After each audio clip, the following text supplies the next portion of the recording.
guys, it's the Magic Hour. How y'all doing out there? I hope you're doing great today. I know that I am. Happy Wednesday. It's the hump day. Time to get over the hump. We're halfway through the work week. Phew. Now it's all downhill. Am I right? Okay, so I thought, what a great day for us to start a new game. Today we're going to be starting the second game in the Phoenix Wright series, Justice for All. So this is really exciting. I haven't really had a chance to play through this game. I think I had started to play it many years ago at this point, and I'm not sure that I ever beat this one. So this is going to be a lot of fun for us to play together. So let's get into it.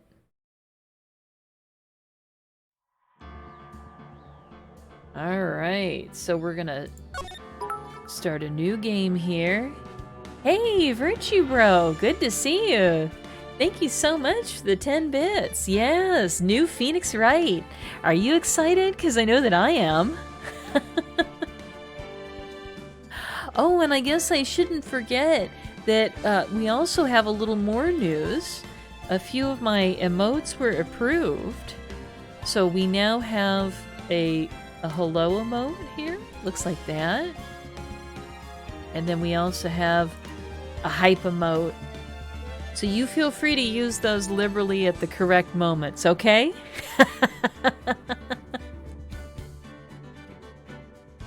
I hope you like that.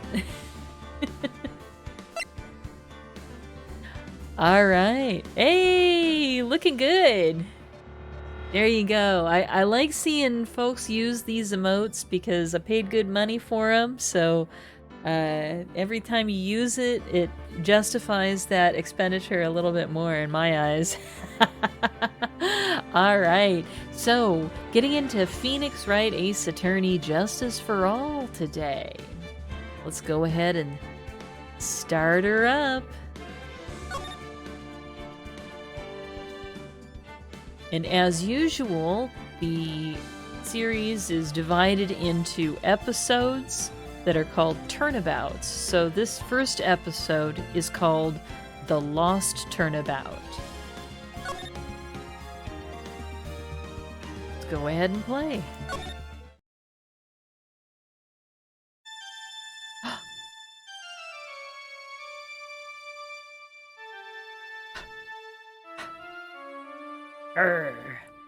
How did I get into this mess? That's far enough. You can't run forever, Mr. Phoenix Wright. Oh no! What? What have I done wrong? I cannot allow you to go on like this. Hmm? But I'm just a simple defense attorney. Silence! You are no longer worthy of your title.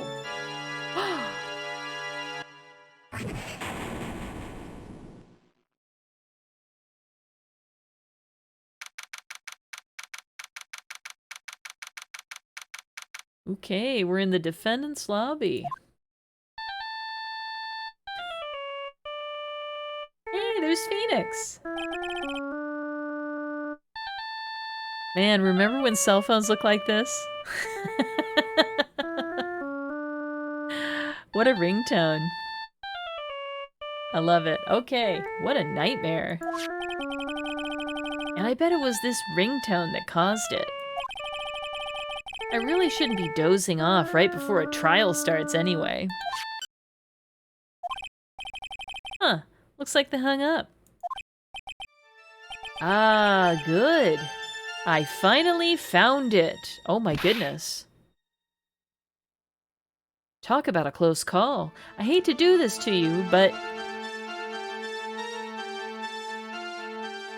it's nothing personal, Mr. Attorney. Sounds personal. You know who we are. A few minutes later.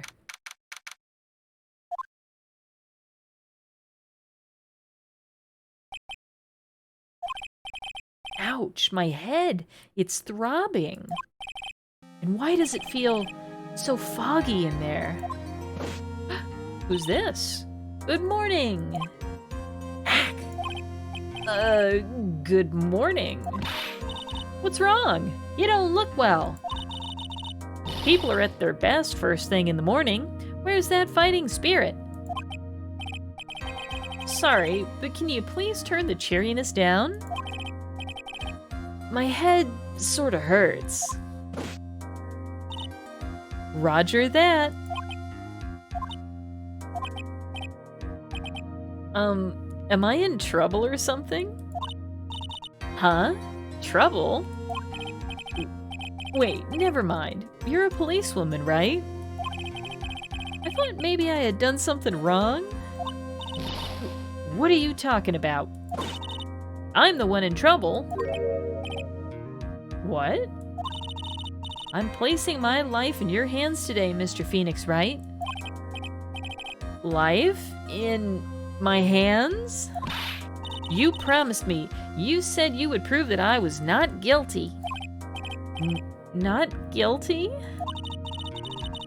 Just when I thought all hope was lost, when all the other lawyers had laughed me off. Leave it to me, you said. You, the one and only Phoenix Wright, came to save the day.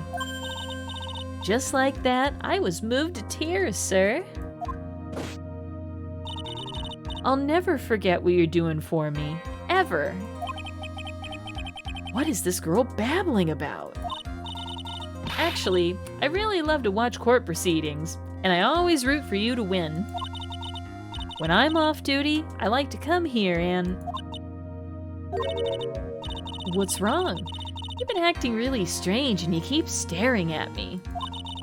You're making me kind of nervous, sir. Oh, sorry. I'm afraid to ask, but here goes. So, this might sound bad, but, who are you? What? Mr. Wright, how can you say that? How can you do this to the fragile heart of a girl about to go on trial? Hi, Kirito. How are you? Happy Wednesday. Oh, you think she's adorable, huh? You're absolutely horrible. No, I mean, I didn't mean it like that. Is this how a defense attorney treats his clients, sir? I can't believe this. No, it's just, well, I think you have the wrong person. Yes,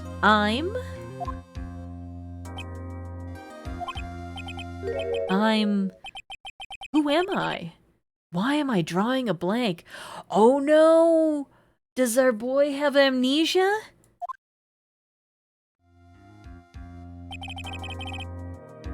Man, that hit on the head seems to have sustained some damage here. Not good. The trial will begin shortly. Will the defendant and her lawyer please proceed to the courtroom immediately? The trial's about to start. I'm counting on you in there, okay? Not good. I guess I must have amnesia. Let's see, what can I piece together? From the sound of things, it's probably safe to say that I'm a defense attorney. And that girl, I said I'd prove her not guilty. I can't believe I made such an irresponsible promise. Ah, someone please! Tell me this is just a bad dream? Why do I get the feeling this is one dream I won't be waking up from? Gulp. Gosh, Phoenix. Well, you got hit on the head pretty hard, dude. I wouldn't be going to sleep. You need to get checked out. You need to get checked out for a concussion, my dude. All right, we're in court.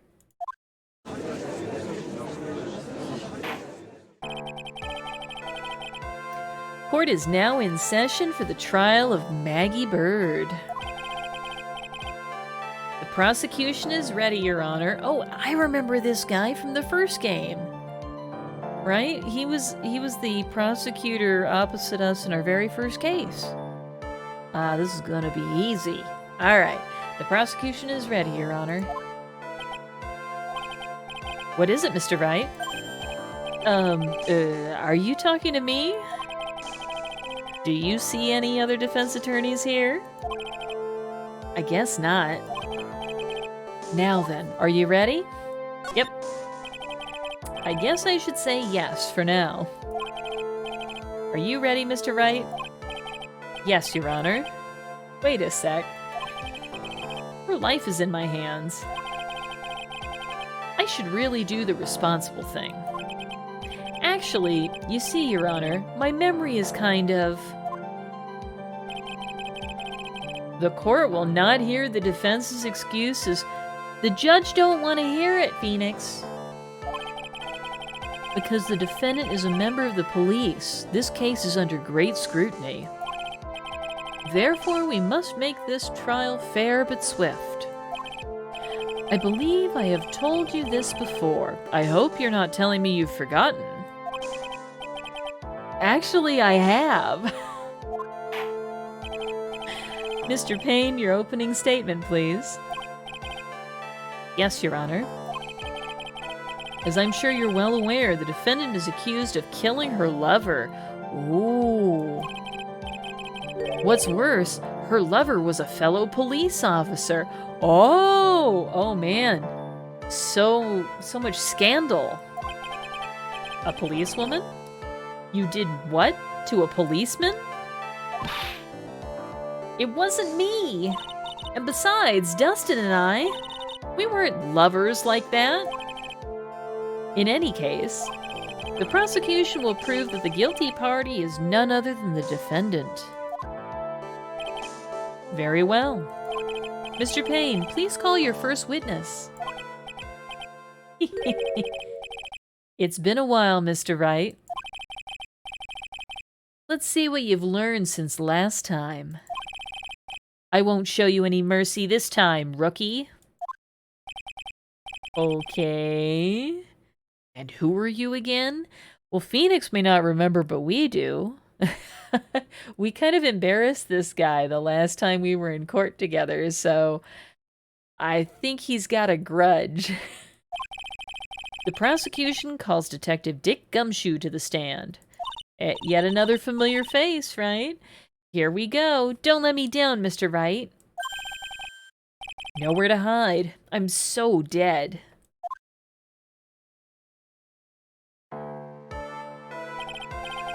Witness, please state your name and occupation. My name is Dick Gumshoe, sir. I'm the detective in charge of homicides down at the precinct, sir. You don't look very well, detective. Well, sir, the defendant, she works under me, so, you know... You work under that detective?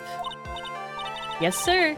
And while I was a trainee, he was always watching out for me, sir. He's such a wonderful guy, sir. I'll never forget what he's done for me. Okay, calm down. I believe you. Detective Gumshoe, please describe for us the details of this murder. Yes, sir. It happened at the park near headquarters. Expose Park. Expose Park? What a strange name for a park. Okay. The victim was one of the local cops, Dustin Prince. Ooh, look at this scene. So we've got a phone booth here, and a clock showing the time. Alright, we've got some witnesses here. Is he pushed? Okay. The victim was one of the local cops, Dustin Prince. Oh, get it? Dusting Prince? Aha! Clever names. Alright. He was pushed down from the benches on the upper path, sir. So he was up here, and he got pushed down. The landing beat his body up bad and snapped his neck. Wow. The details are listed in the report that was distributed yesterday. Ah, yes, this autopsy report, correct? Why do I not remember getting a copy? I see everything is in order here. Even the estimated time of death is unusually well documented. The victim's watch stopped from the impact of the landing, sir. The results of the autopsy confirm the time of death. If I may, Your Honor, the prosecution would like to submit this photograph. Very well, the court accepts it into evidence. Alright, we have crime photo 1. The victim fell from the walking path above. Now then, I recall at yesterday's preliminary hearing, a very important piece of evidence was brought to our attention. Yes, Your Honor. Yes, sir. Yes, I guess? Mr. Wright, is your head on right today? There was a very crucial piece of evidence found under the victim's body. Was there? Have you lost your mind? Well, actually... it's just nerves. Give me a second. What? How can you talk like such an amateur? I thought you were a pro, sir. Alright, sir. I'll help you through this. At a time like this, maybe you ought to take a glance at the court record. Court record? Yep. Info about evidence and people involved with this case are all listed there, sir. You can look at the court record by pressing tab. Alright, tab, huh? You really know what you're talking about, don't you? It's too bad I'm a cop, right? Just think, I could totally be a legal aid instead. Mr. Wright. Alright, let's take a look at it. So we've got our badge, right? So this is kind of like our ID as an attorney. It's proof that we're an attorney. We have our cell phone. No, not necessarily our cell phone. We have a cell phone. It might be ours. We have Dustin's autopsy report. Okay, so time of death, September 6th at 6:28 p.m. And they have this time because it was the watch he was wearing broke on impact, right? Okay. Broken neck. Body was also covered in bruises. Well, why would his body be bruised if he fell to his death, right? It's a little suspicious. Glasses found under the victim's body. Pieces of nearsighted lenses were found nearby. I wonder if he wore glasses. Or is it being suggested that these are bird's glasses? And then we have crime photo 1. The victim fell from the walking path above. We can check on this. So again, this is what it looks like. Nothing we can really do with this evidence, though. Let's head out of this. Alright, now we can look at the profiles. Here's Maggie Bird. Age 22, my client. The only thing I can recall is that she's a policewoman. Dustin Prince. The victim and a policeman. It seems that he was dating the defendant, Maggie Bird. The prosecutor lacks presence, generally bad at getting his points across. This is kind of judgmental in his profile. Nick Gumshoe, detective at the local precinct in charge of the initial investigation. Alright. Mr. Wright. Yes, Your Honor. Court is in session. Save your chit-chat for later. Sorry, Your Honor. Oh, just a second. I almost forgot to bring something up really fast. Hold on.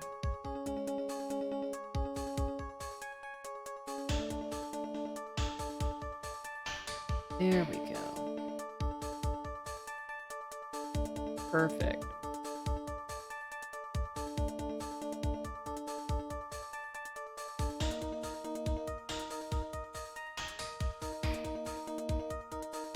Alright.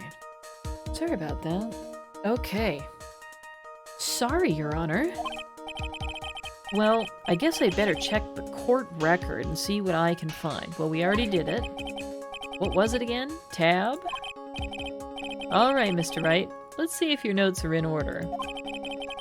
What was the piece of evidence found underneath the victim's body? Well, the evidence found underneath the victim's body, that was the glasses, right?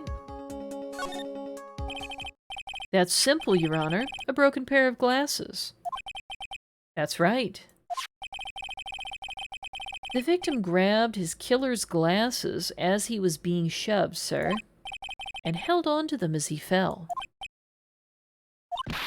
Hey, why are you giving me the evil eye? Those glasses you're wearing. Huh? Yes, this is my spare pair. But these glasses they found at the crime scene, at the scene of the crime, are not mine. I swear, sir. Ah, so she's claiming these are not her glasses. You sure about that? Look, it was a coincidence that on the same day, I accidentally stepped on mine. A coincidence, she says. Your Honor, I have further evidence to present. Oh, you have more? And this evidence is very decisive. Very well. Let's hear from our witness about this evidence. Alright, we're in a testimony phase now. There's something even more incriminating than the glasses under the victim's body, sir. During his date, the victim was pushed from the bench area, but he managed to write the culprit's name on the ground where he landed. Why are people always with their very last bit of strength writing the killer's name in their own blood somewhere? This seems totally insane. Maybe this actually happens, but I think it's gotta be pretty unusual. Now, the thing that I don't like about this particular statement already is he's saying that somehow this guy was able to write someone's name on the ground, but his neck was broken, right? How is he writing anyone's name on the ground? I don't understand. I don't like saying it, but it was clearly the defendant's name, Maggie, sir. With this piece of evidence and the glasses, it's hard not to say she's the culprit.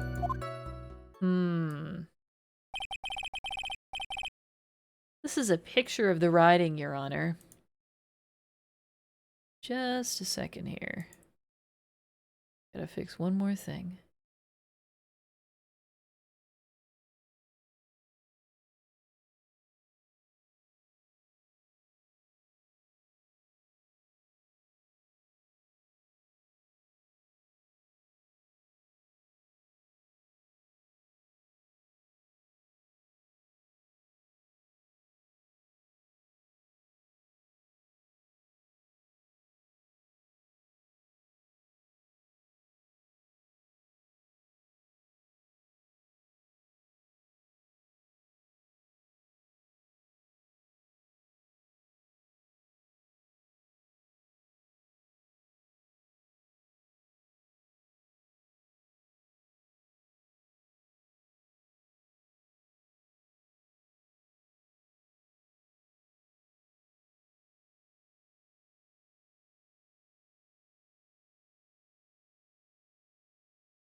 All right. Okay. Everything's looking good now. Sorry. Had a few little things I had to fix. Thank you. I appreciate it. All right. This is a picture of the writing, Your Honor. Sure looks like it says Maggie. Why? This is... Yes, I can see her name is clearly written here. The prosecution would like to submit this picture. Understood. The court accepts it into evidence. Alright, now we have crime photo 2. Photo of the area around the victim's hand.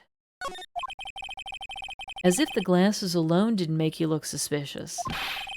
The victim even wrote your name clear as day on the ground.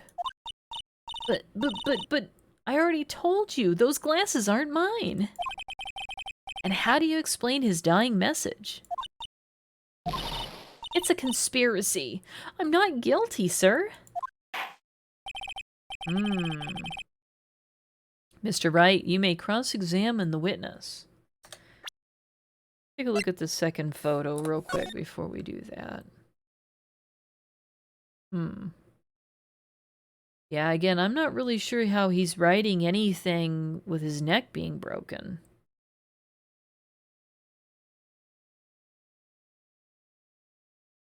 But okay.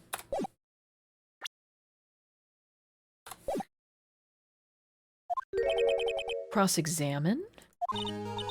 This is it. I'm counting on you. Sure, but what am I supposed to do? What? This isn't like you at all. Normally, this is the part where you get in the witnesses' faces.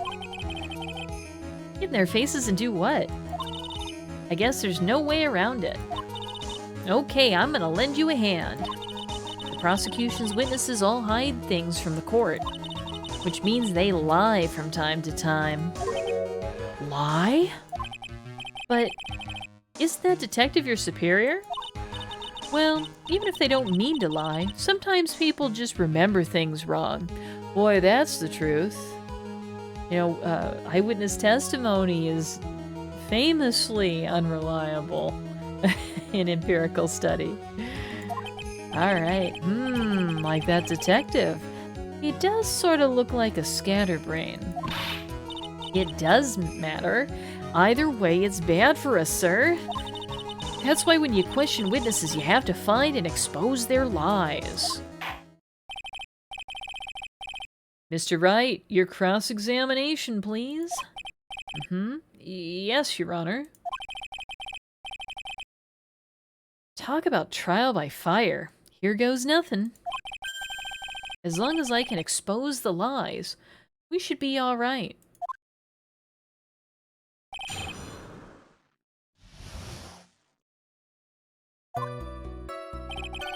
There's something even more incriminating than the glasses under the victim's body, sir. During his date, the victim was pushed from the bench area, but he managed to write the culprit's name on the ground where he landed. I don't like saying it, but it was clearly the defendant's name, Maggie, sir. With this piece of evidence in the glasses, it's hard not to say she's the culprit. Well, wait a minute. Wait a minute. I might be crazy, but... is her name spelled Maggie with the E-Y? Or Maggie with an I-E?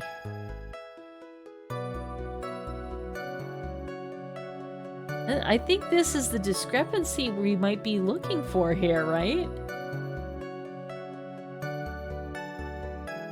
Hold on, let's go back to the evidence and look at that picture.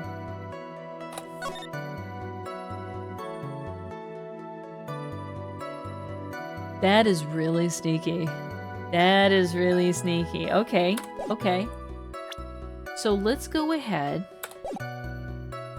and we're gonna...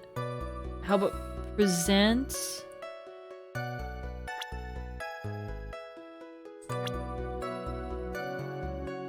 Can we present her profile? Ooh.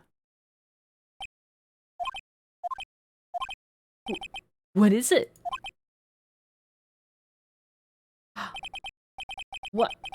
What's come over me? Without thinking, I just blurted out objection. And I yelled it at the top of my lungs, finger outstretched, ready to take on my opponent. That's right, he did the objection. It was like an instinct for him. What a rush. Detective Gumshoe. You talking to me, pal? Please state the defendant's name for me. Whoa. What are you trying to prove with this futile exercise, Mr. Wright? You'll see, this is a very crucial line of questioning. Actually, Mr. Payne, you can answer. The defendant's name, if you please. Where is this ridiculous question coming from? The defendant's, name is Maggie Bird. I think someone needs to check the court record. What? It says right here that it's Maggie Bird. Ah! It looks like the bird caught the cat napping. Oh, what a clever quip, Phoenix. What's going on here? I have no idea either, sir. As you can see,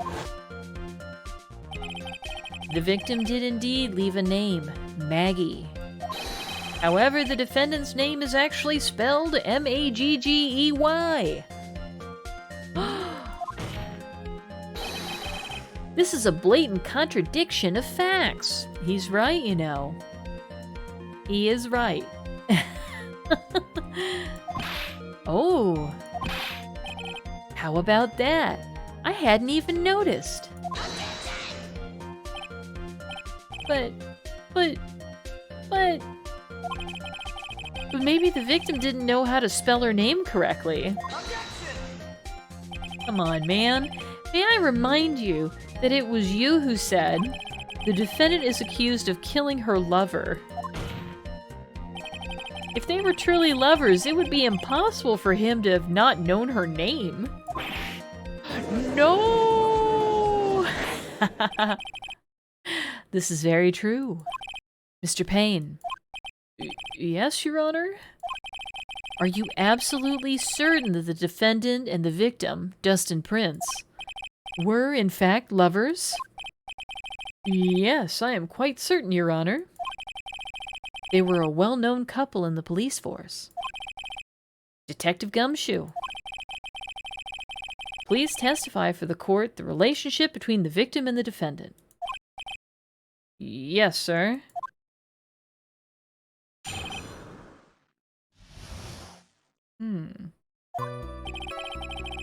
Officer Prince and Officer Bird had been going out for about half a year.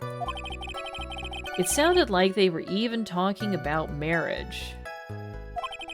The day of the incident just happened to be the victim's birthday, sir. Dang, so he got killed on his birthday. Officer Bird, had gotten Officer Prince a present. It was something she had bought over 2 months ago. I should know, because she came to me to ask what she should get for him. Oh, those two sound like they were close.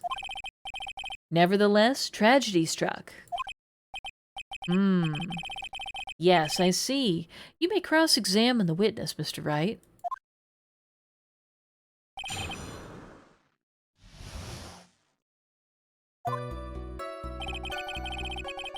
Alright, Officer Prince and Officer Bird have been going out for about half a year. It sounded like they were even talking about marriage. Really? That sounds pretty serious. Let's get some details here. Marriage? But wasn't the victim 8 years older than her? What? You saying a guy's gotta marry someone the same age as himself, pal? No, that's not what I meant at all. And that doesn't matter, they're adults. Detective Gumshoe and Dustin were only a year apart, you know? Ugh. I think this fella has a ways to go before marriage. Yeah, I think Detective Gumshoe is a confirmed bachelor. Mind your own business, pal. Ooh, touchy subject, am I right? Alright. The day of the incident just happened to be the victim's birthday, sir. Officer Bird had gotten Officer Prince a present. What was it? You seem to know a lot about the defendant. Well, that's because, I'm her boss, and I've got to watch out for my subordinates. But even what she was going to give as a present, isn't that going a bit too far? That is kind of nosy, to know what she was going to give her boyfriend or fiance as a present for his birthday. Hey, pal, watch what you say. I know everything that happens under me. If someone so much as scratches their... I really don't need to know that much. Mr. Wright, please refrain from badgering the witness. I agree. Even if this witness has a crush on the defendant, that should not be the point of discussion at this time. Whoa, wait a second. Why are we talking about this? It's all your fault, pal. You're guilty, guilty, guilty. I should have you arrested. I think the good detective is about done here. It was something she had bought over 2 months ago. What was it, dude? Tell us. Over 2 months ago? Yep, she's a very considerate woman, pal. So, what was this birthday present? She got him a glove. A single glove? Why would she only give him one? Actually, Your Honor, the glove in question is a baseball glove. Ah, yes, okay, a baseball glove. Oh, I see, a baseball glove. Officer Prince was a huge baseball fan. A baseball glove. Alright. I guess let's get some more info. Just now, I believe you said that the present was something she had bought over 2 months ago. Yeah? Are you saying she bought the glove at a store that far in advance? Nah, nothing like that, pal. Then what is it like? She ordered it. It was custom made. Custom made? The glove was custom made. Yup, that's what I said. So the glove was custom made. Your Honor, I really don't see how this glove is related to this case. Yes, it would seem that there is little relevance. What do you think, Mr. Wright? Do you think this glove is really relevant to the case? Well, of course it's relevant, right? It has to be. I don't know where this will lead me, but... Of course it's relevant. That glove is the key to the whole case. Yes! Bluffing to the max! Now this is the Mr. Wright I know. I'm so happy you're back, sir. I was wondering how long it would take. This is great. Pressing people. Feels like I've done this before. As if I used to do this to squeeze information from even the most tight-lipped people. Very well. You were that convinced, then let's hear some more about the matter. Alright, let's hear more about the glove. Actually, I brought the glove with me today. And? Why didn't you say so earlier? Hurry and show the glove to the court. Well, I didn't think it had anything to do with this case. Anyway, this is it, sir. It's, rather yellow, isn't it? Kinda looks like a bunch of bananas, doesn't it? A birthday present from Maggie to the victim. It was custom made. Okay. Officer Prince really liked the color yellow. And that's why you had to special order it? Yep, that's right. That and one other reason. I think this court has heard enough. It is clear that the victim and the defendant were involved with each other. Yes, that's correct, Your Honor. Now, if that is true, it brings up an important question. Why was the name Maggie really written by the victim? I see your point, Your Honor. Detective Gumshoe, please tell the court a little more about the name on the ground. Yes, sir.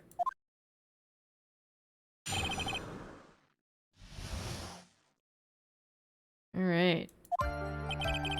We first looked into the handwriting. Oh wait, before we get his testimony, let's take a look at this glove. Is there any interaction with it? No, there's... Usually there would be something that says, like, enter to check it closer, or, you know, rotate it around or something. There's nothing there. So, we first looked into the handwriting. Unfortunately, we couldn't confirm that it was the victim's handwriting. Next, we checked the victim's pointer finger. We found that there was sand trapped under the victim's fingernail. There were also scratches on his skin that were caused by him writing on the ground. From this, we could confirm that the victim wrote the name with his right hand.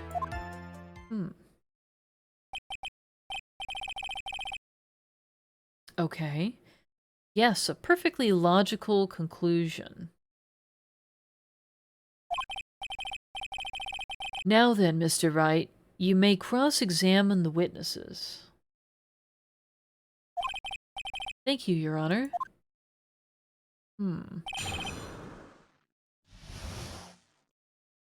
So by all indication, he actually did write the name Maggie.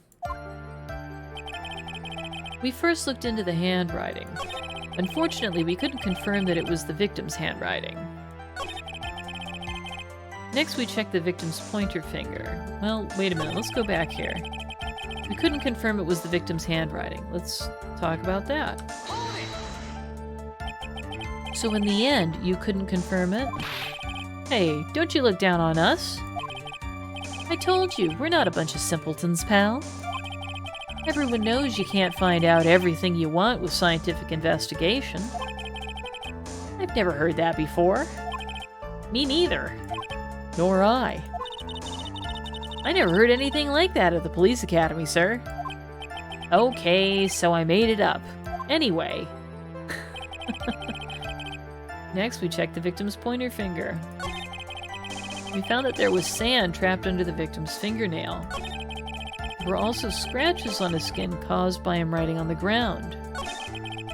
From this, we could confirm that the victim wrote this name with his right hand. Alright, so there's usually a trick to this.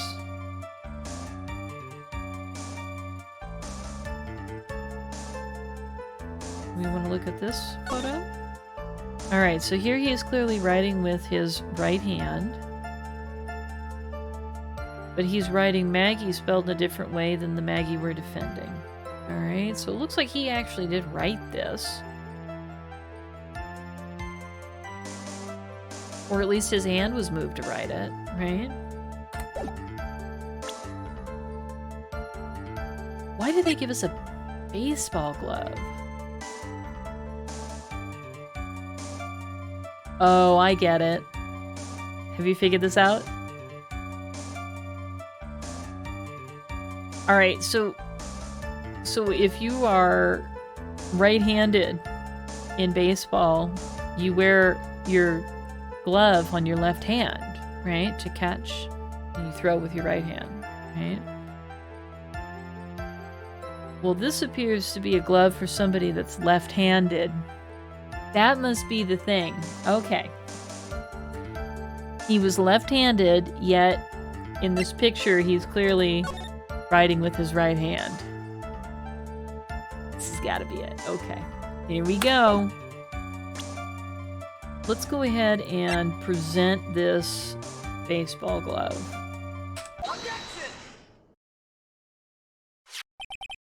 Detective Gumshoe, take a look at this. That's the glove, right? Could you tell the court what is special about this glove? What's special? Never really thought about it, but, it's really yellow. And that's about it. Yes, it's really yellow. But that is only one of its qualities. Huh? There's another reason why it's special. And what would that be? It's very simple. This glove is made for a left-handed person. Left-handed? Why, you're absolutely right. This glove is made to be worn on the right hand. That is why it had to be custom made. I have never seen a bright yellow left-hander's glove for sale. Have you? Well, no. So, detective, which hand did the victim use to write the name with, again? That's easy. Look, it's obvious from this picture that it was his... Wait a sec. Don't forget that the victim was left-handed. Ah!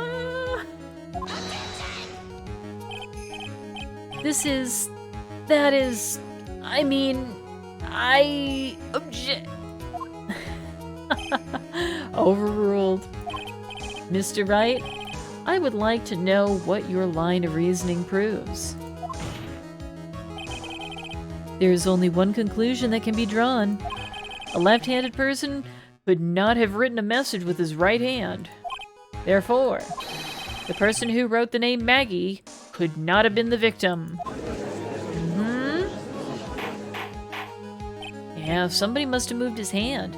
Order! Order! When you think about it that way, then yes. It is not possible that this name was written by the victim himself. And that means Maggie is... No. It's not possible! Mr. Payne? Yes, Your Honor? The evidence the prosecution has presented has failed to prove the defendant's guilt. In fact, I believe you have proven her to be innocent. No! Alright, you did it, Mr. Wright. Whew. I feel like I can breathe again. It seems we have reached the conclusion. You did a fine job once again, Mr. Wright. Me, Your Honor? Well, thank you, sir. See, you got complimented by the judge again. You're really good. And that's why you can't give up being a lawyer, sir. Are you joking? I'm more than ready to retire. I will now announce my verdict. This court finds the defendant, Maggie Bird... No, not yet! Come on, dude, we want to go home. I mean, please give me a few more minutes, Your Honor. What is the meaning of this, Mr. Payne? The prosecution is not finished yet. What do you mean? We would like to call our next witness to the stand. What? And what did this witness... witness? The moment the victim was pushed to his death. What's more, he saw the very face of the culprit. What the heck?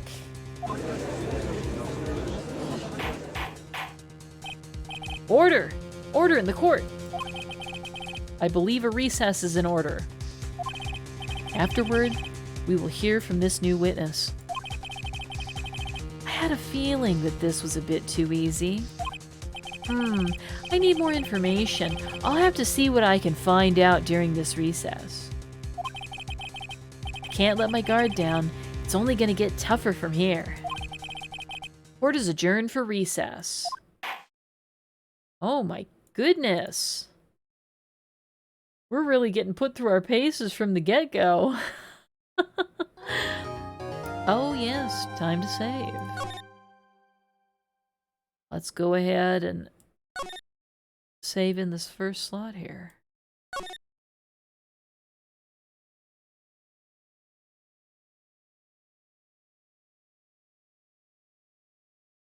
Alright. Cool. We're making really good progress here. Back in the defendant's lobby. Amnesia? I can't believe my lawyer's trying to defend me in such a state.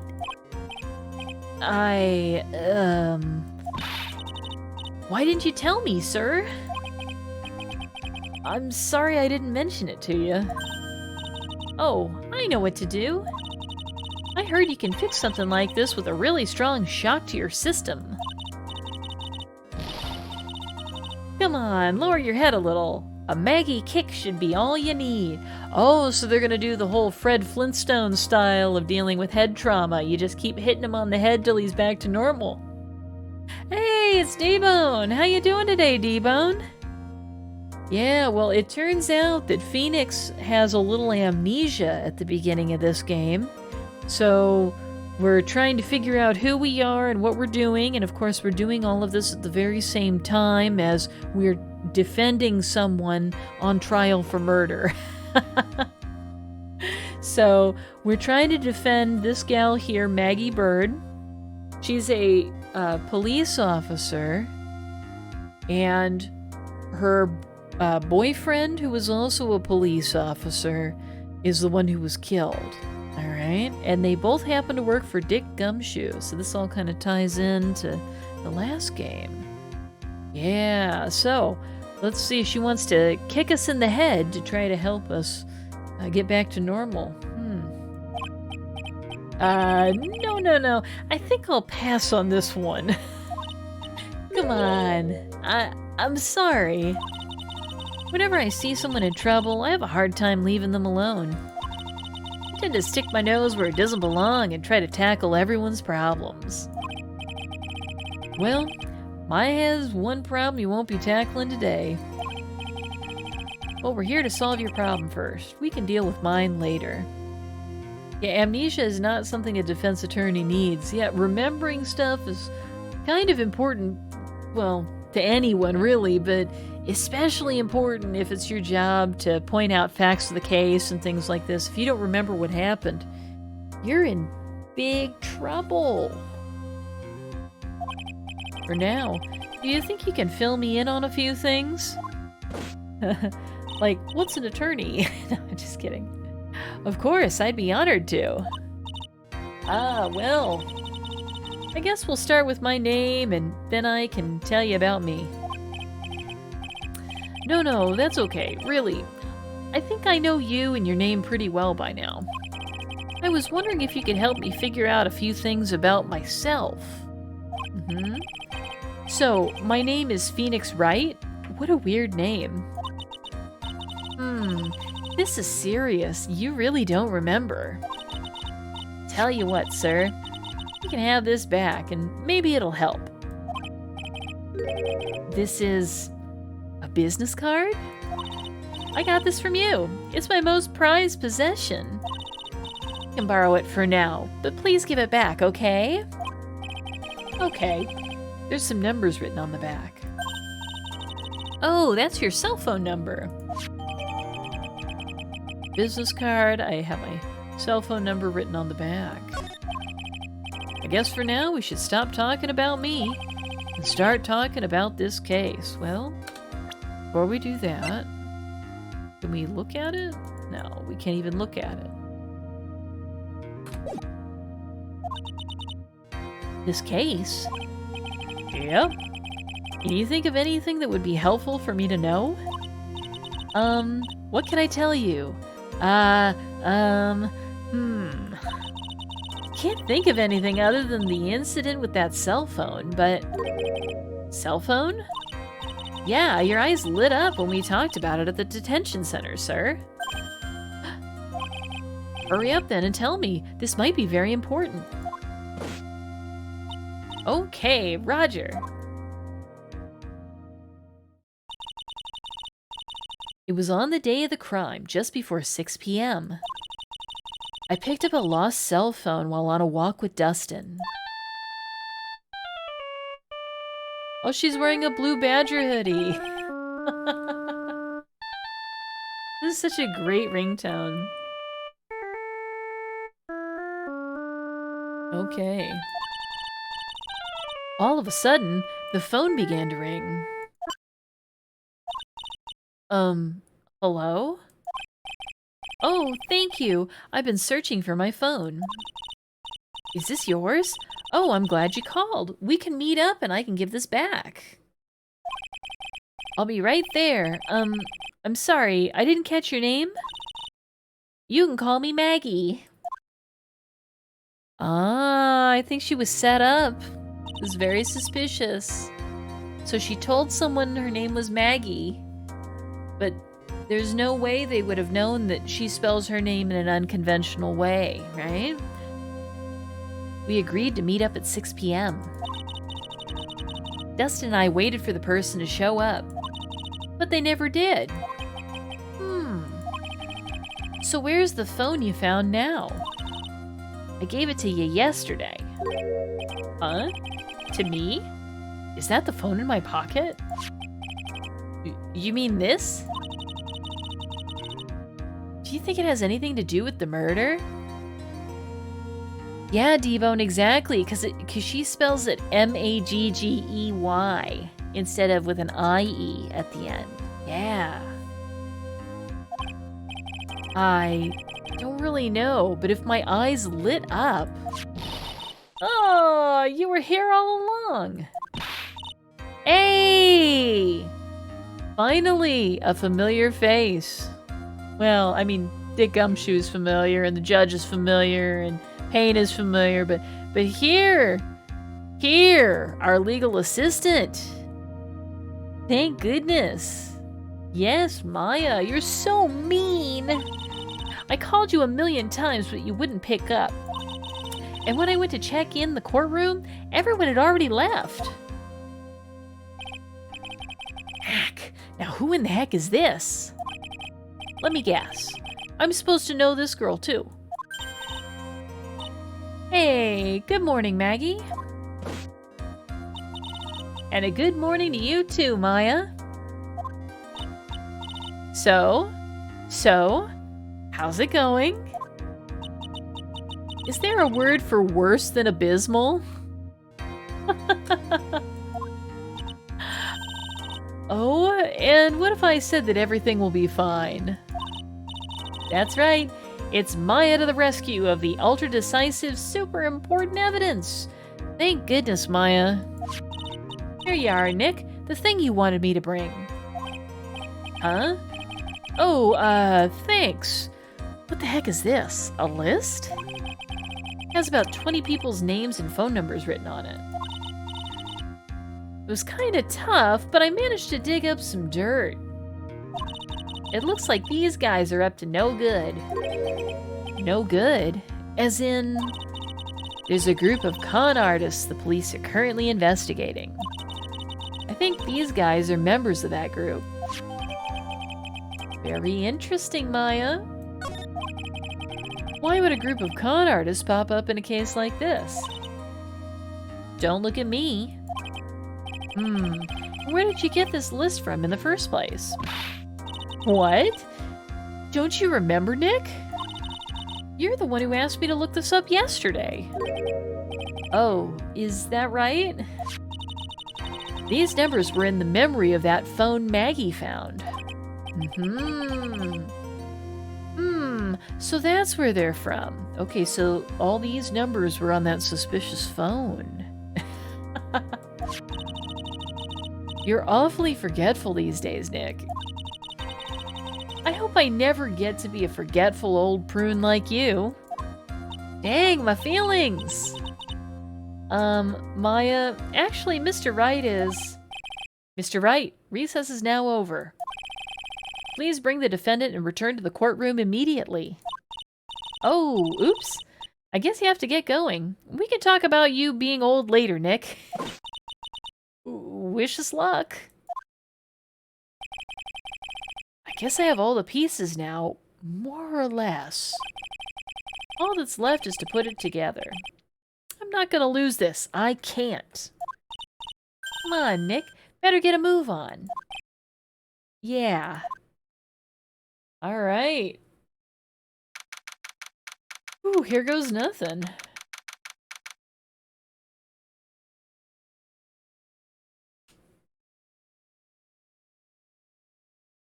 Back in the courtroom.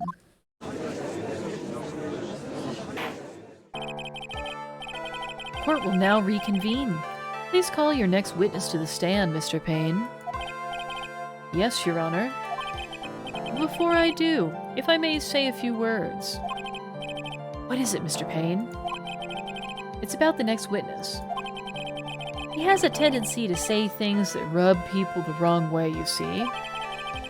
So I asked if the court might be a little lenient on...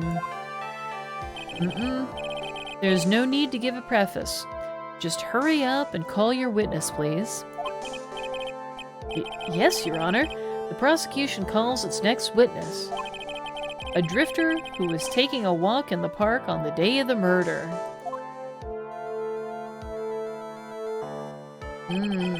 This guy looks pretty suspicious. Extremely sus. Please state your name for the court, witness. Before I do, I'd like to clarify a little something.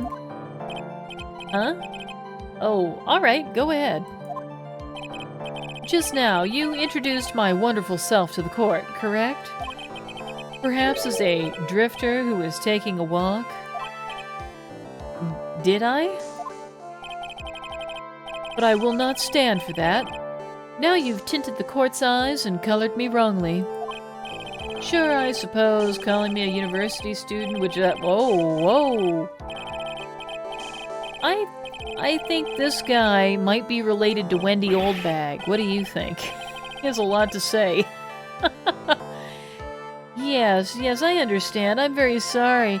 I will be more careful from now on. So the gist of what he said is, he's a university student, and how dare you? What is he? A human chatterbox? I have to question him? Fashion, cars, women, glasses, and of course, university. First rates only need a pry. Jeez. So he's number one. He's living the high life, I guess. Glasses? But you aren't wearing glasses. What?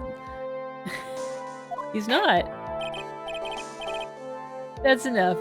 Your name, witness. Oh? Is that how you want to play this? Using your power and influence to keep the young people down? I see how you work now. You old people and your dirty tricks. You thought you had me, but you thought wrong. I'm sorry, it won't happen again. Oh, man. I forgive you. All right, I suppose I can tell you my name. I am Richard Wellington, the drifting virtuoso with a PhD in drifting, as it were. If you wanted to, you could call me a university student in transit. Okay. Mr. Wellington, on the day of the murder, you were taking strolling through the park, correct? It would appear that you are attached to that word. If you must, then by all means. But I remind you that I am in no way a prepubescent boy out on a walk with Mommy. If you must know, Anyway, please testify to this court what you saw during your walk through the park. See, you said it again. Taking a walk. You know, What you witnessed will do, Mr. Wellington. This guy is really argumentative.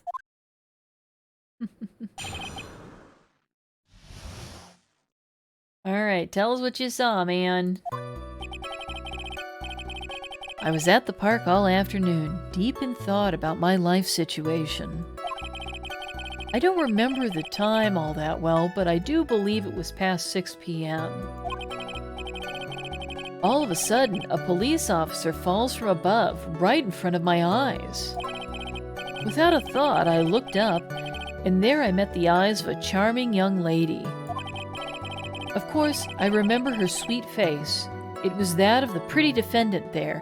Why is he complimenting her so much? Is he that, like, hard up for female companionship that he supposedly witnesses a murder and he's like, wow, that girl's hot. That's his reaction. The only other thing I saw was the banana that fell with the police officer. Banana? Oh, maybe he's talking about the glove, right? Because even we said it looked like a bunch of bananas. That was certainly a decisive testimony. Decisive? Nick, did you hear what he just said? Yeah. That's all you have to say? How can you be so calm? It's strange. My mind is very calm and clear. Maybe it's because I believe in my client. You mean Maggie? Yes. And if she really is innocent, then that can only mean one thing. That guy is lying. That's right. Oh yeah, you saw it in the inventory? You were going to ask what was with the bananas? This is a baseball glove that our client gave to the victim. This is a birthday present. She had it custom made for him. And this is actually a baseball glove for a left-handed person. So it's an unusual item. Very distinct. All right. You may now question the witness, Mr. Wright. I'll find out the truth, no matter how well you craft your lies. That's the spirit. We got this.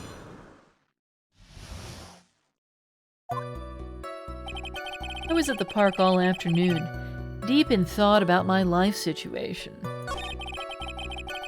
I don't remember the time all that well, but I do believe it was past 6 p.m. All of a sudden, a police officer falls from above, right in front of my eyes. Oh yeah, right, Phoenix would prove it wasn't a banana by trying to eat it. Without a thought, I looked up, and there I met the eyes of a charming young lady. Of course I remember her sweet face. It was that of the pretty defendant there. The only other thing I saw was the banana that fell with the police officer. Alright, well let's go ahead and present love. Mr. Wellington. I believe I have the bananas you saw right here. Ah, so you knew about the bananas too. Why didn't you say so earlier? It's like...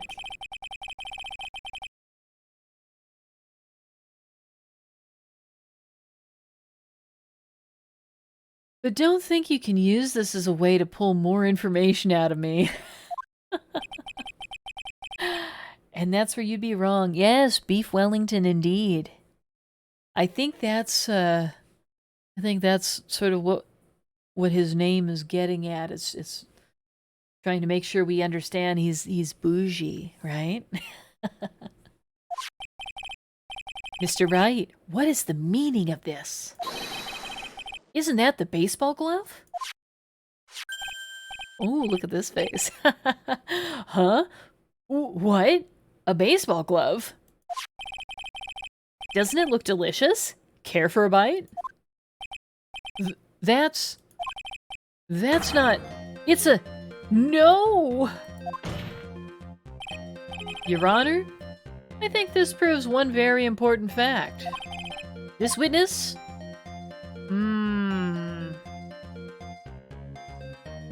Well, I don't know that loving bananas is really the answer here. And I don't know about knowing nothing about baseball is the answer either. I think bad eyesight, this might be right on the mark because this dude doesn't seem like someone who would be wearing his glasses. You liking this too, D-Bone? Yeah, I agree with you. By the way, just how bad are your eyes? Huh? How? What? Why are you asking me about this all of a sudden? Your Honor, it is very simple to mistake a glove for a bunch of bananas. Wait a minute. It is very simple to mistake a glove for a bunch of bananas? I've never personally made that mistake. He did mention glasses despite not wearing any.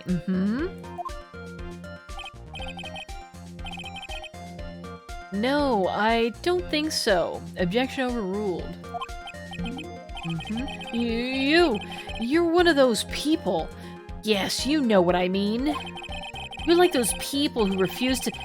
You're so in your possibilities, and sure, in the end, we find out that it's bananas and not a glove, and it... Wow, so mad. And that is why I asked you about how bad your eyesight is. They're both 2200. I suppose you're gonna tell me that's terrible, right? Wow, look at his face. This dude is rustled to the max. Why are you not wearing your glasses today, then?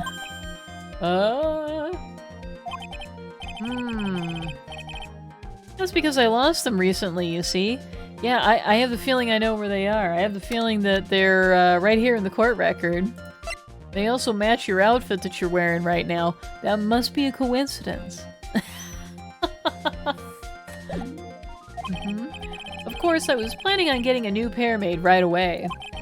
But, you know, my glasses are no ordinary glasses, so to replace them... How about when you witnessed the crime? Were you wearing your glasses then? How about it, witness? You are an unrelenting evil man. You're like those people who rejected Joan of Arc. She was brave and courageous. She didn't do anything wrong. She was burned. Which boils down to you were not wearing your glasses at that time. Yep, excuses, excuses.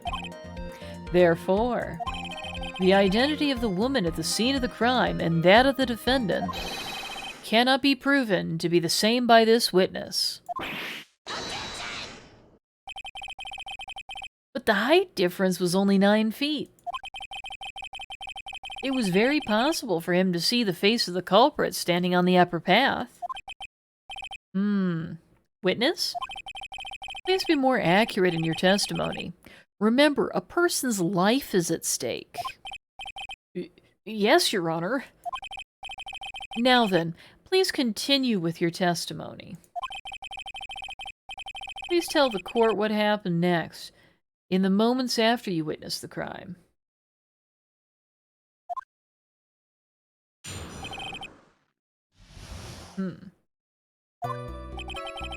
The girl on the upper path ran away as soon as she realized I was there.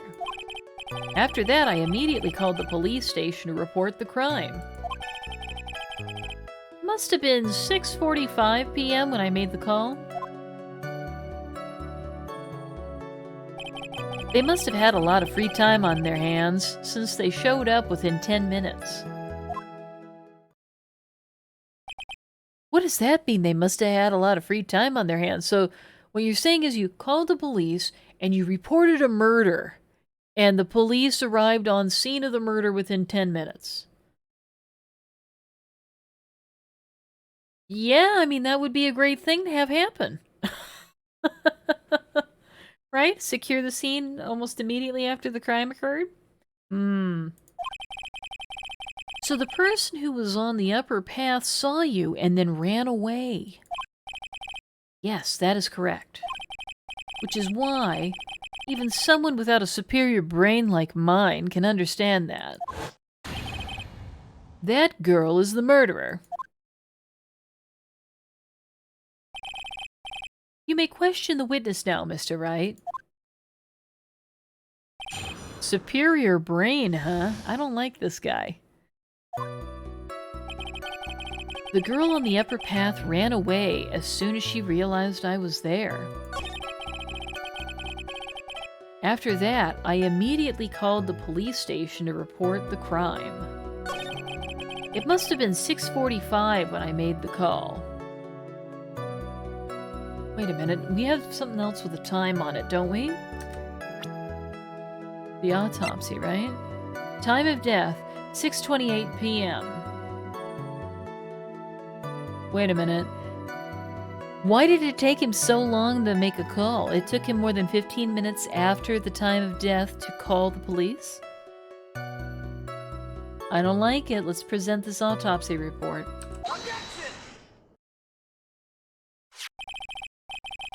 Mr. Wellington, would you please take a look at this? You mean the victim's autopsy report? According to this, The murder occurred at 6:28 p.m. So what of it? You said that you called the police immediately after the murder took place. However, by the time you had called the police, it was already 6:45 p.m. There is clearly a 15-minute gap here. Do you deny it? I think this court would like to hear what you were doing during this 15-minute gap.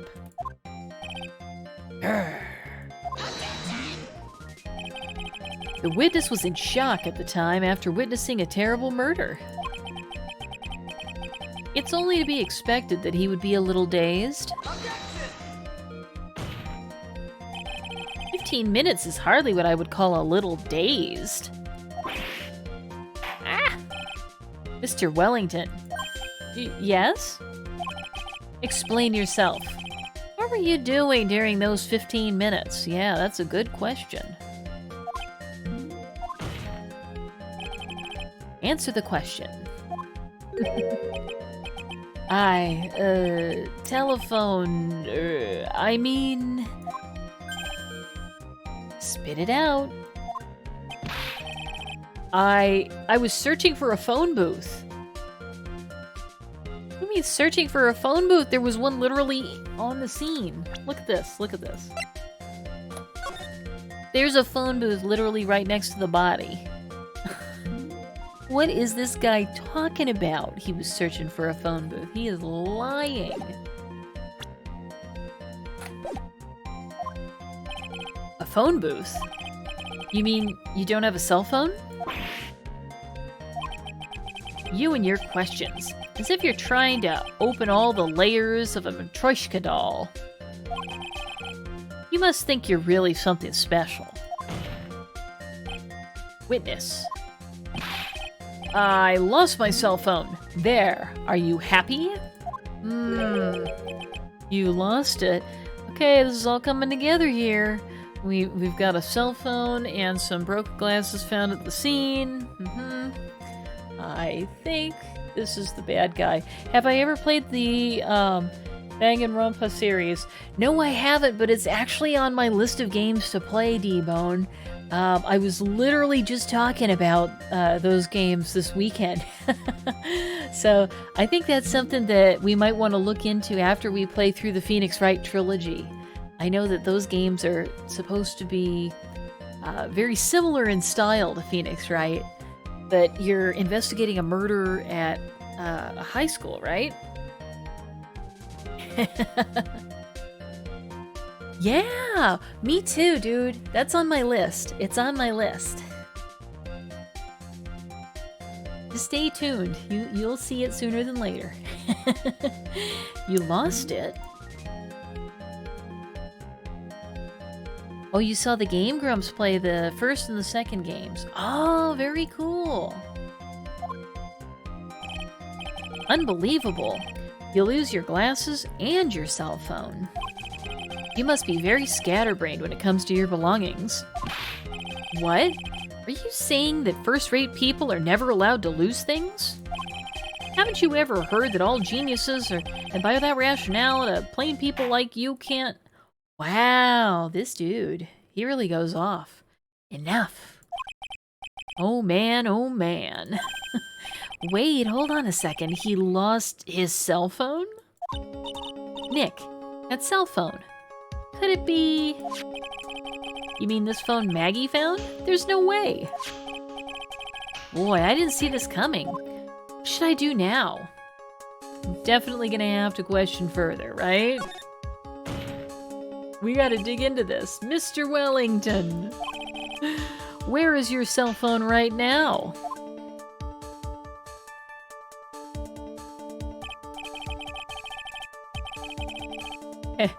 What are you getting all excited about? You seem to be a little confused. I found my phone, I'll have you know. See? Here is it. Oh, I see. Looks like he's got his phone. And I thought that just maybe this was his. Yeah, me too. Okay.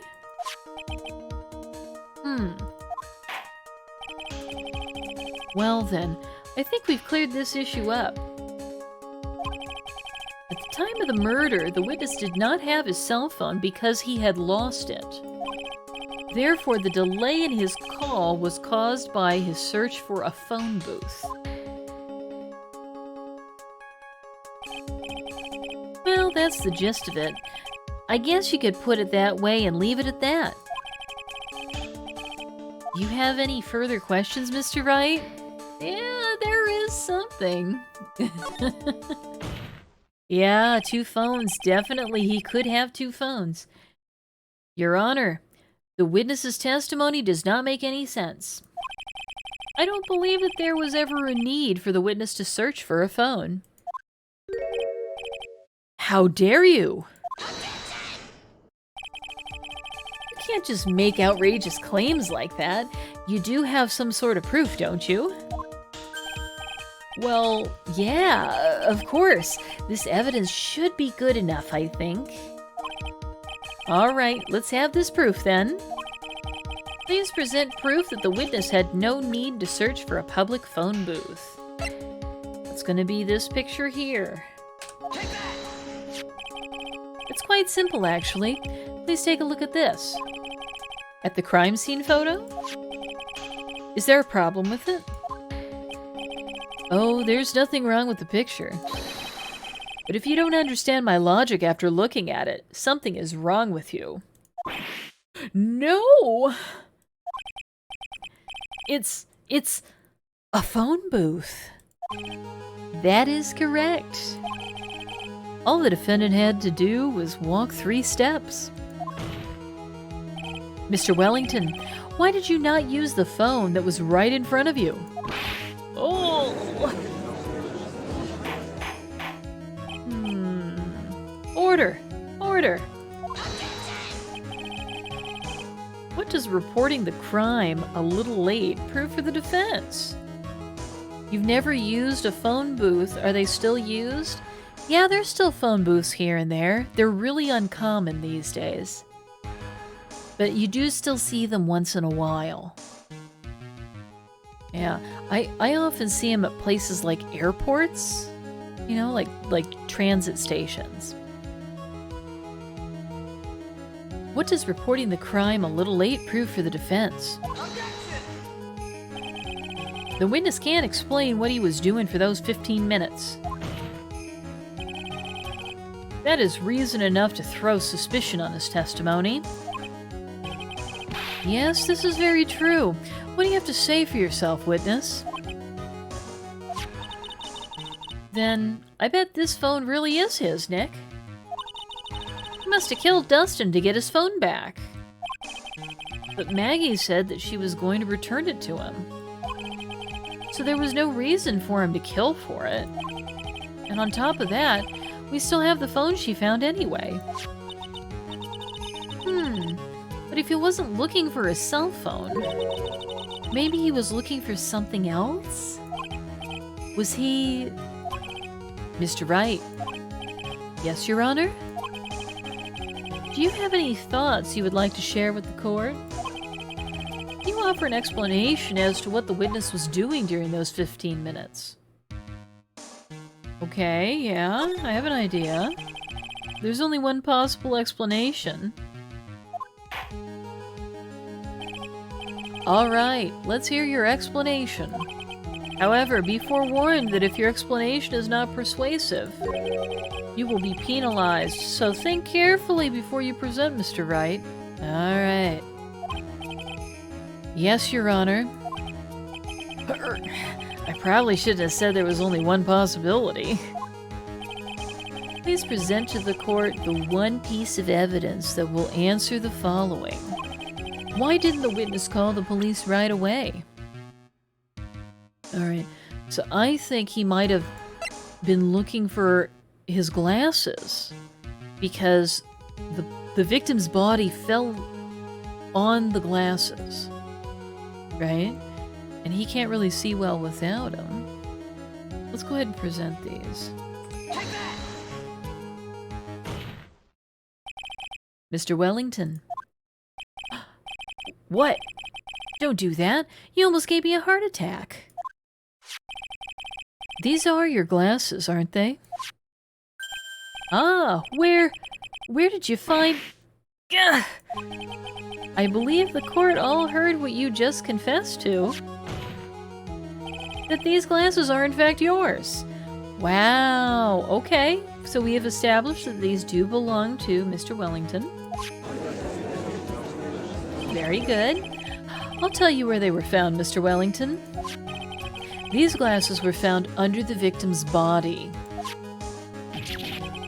Under the victim's body? He's sweating now. Order, order. Now, wait a second. Hold on. I didn't confess or confirm anything. Your Honor, I think the answer is quite clear here. As he fell, Dustin Prince grabbed the culprit's glasses. The culprit knew he had to find his glasses and searched frantically for them. What he didn't realize was that they were under the victim's body.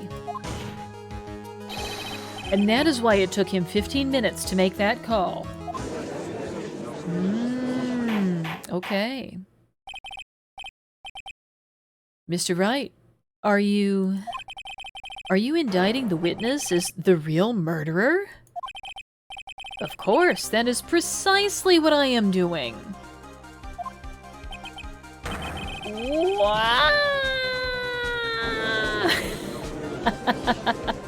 That guy is super wrestled. I know I'm right. He is the real murderer. Did you figure it out, Nick? More or less. Turns out this cell phone was the key to this case after all. Anyway, now is our chance to deep six this guy. I'll sink him in one shot. Yeah. This is so exciting, watching you work again. Somehow, my old self is coming back to me. It's time to sink or swim. Everything rests on the edge of a knife. This is the moment I've been waiting for. Order! Order!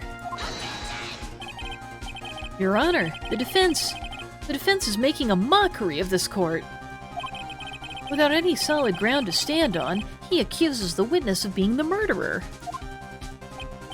Yeah, that's right. I'm no criminal.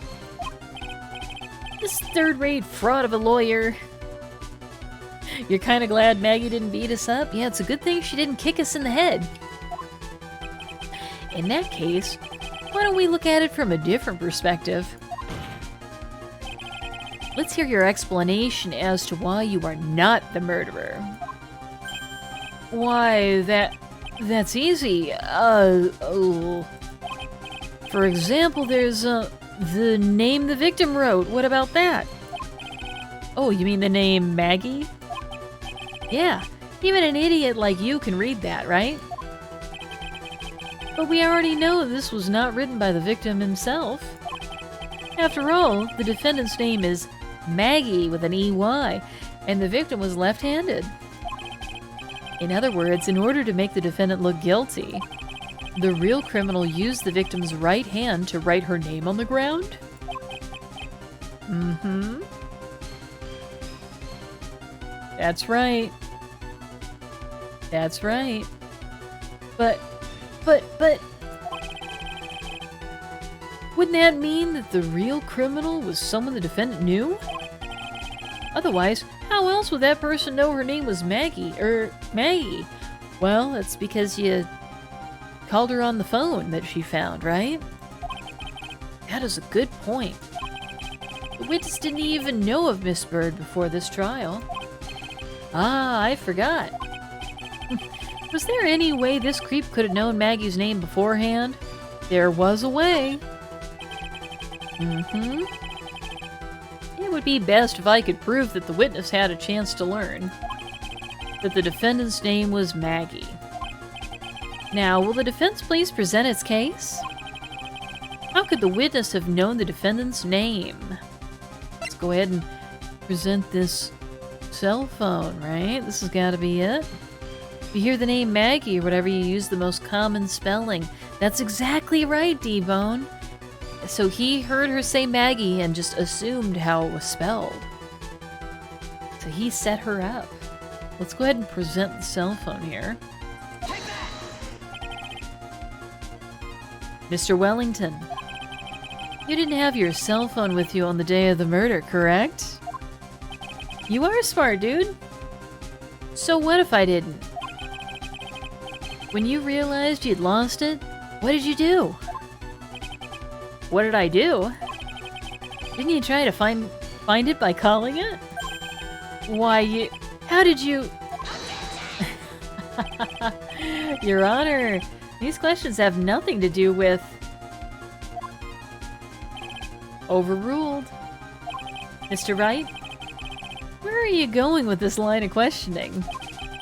Do you think there's some relation between the witness's cell phone and the murder? I do, Your Honor. On the day of the murder, Maggie Bird picked up a lost phone in the park. And she also received a phone call from the owner of the phone.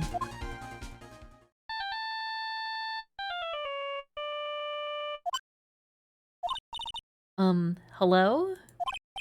Oh, thank you. I've been searching for my phone. Is this yours? Oh, I'm glad you called. We can meet up and I can give this back. I'll be right there. I'm sorry, I didn't catch your name. You can call me Maggie. I think he's got something here. Something strange. That was when you learned that her name was Maggie.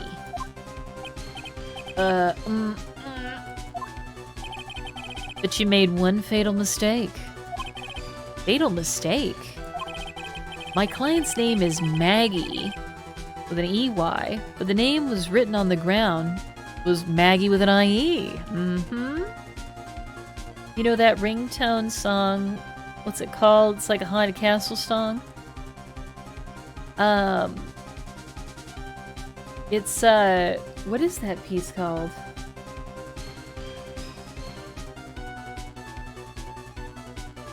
That's not the Night on Bald Mountain, is it?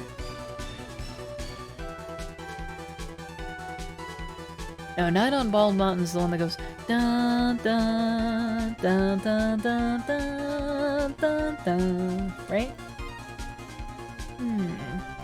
Maybe one of you can look it up and figure it out. Alright. This is a mistake that could only occur if all you knew was how her name sounded. Eek! Boy, he keeps choking himself with a scarf. Order! Order! But, Your Honor, the witness has no motive. And your point is? It's very simple, Your Honor. A person usually would not kill someone without a reason. Mr. Wellington had no reason to kill anyone. That is absolutely correct. I don't have a motive. Mr. Wright? Your Honor? Can you explain what motive this witness could have had?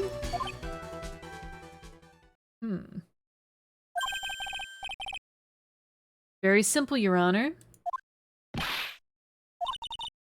Are you sure, Nick? If I said I can't offer an explanation, then the trial's over, right? Yeah, but...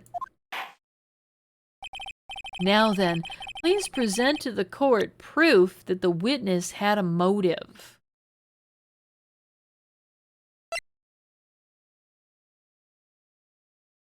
Is it this?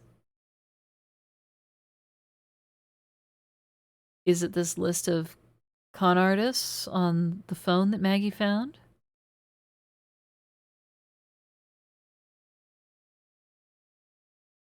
Is it? I think it's gotta be this, right? Yeah. Let's present it. Okay. Well, Mr. Wellington's motive is right here. What is this? A list? These phone numbers were pulled from the memory of the phone the defendant found. And we have determined that the people on this list are members of a certain group. You looked up all those numbers? Of course. This list of phone numbers was stored in the cell phone's memory. The names and numbers belong to people who are members of a certain con artists group. What? Con artists? Can you explain why these numbers were on your phone, Mr. Wellington? Right? Very suspicious, dude. This is an outrage, an invasion of privacy. Looking up the phone numbers on a person's phone is a worse crime than murder. You're one of those people. You're just like, they disrupted a genius at work. Wow, he's getting all flustered again. I don't care, Mr. Wellington. All I want is for you to tell us what this list is about. You think any of you, know what it's like to be a refined man, such as me? Your Honor, this is unjustified badgering of the witness. Objection overruled. Mr. Wright, what is the meaning of this? Why would the witness have the numbers of a group of con artists on his phone? Isn't that obvious? The witness is... He's got to be a member of the group, right?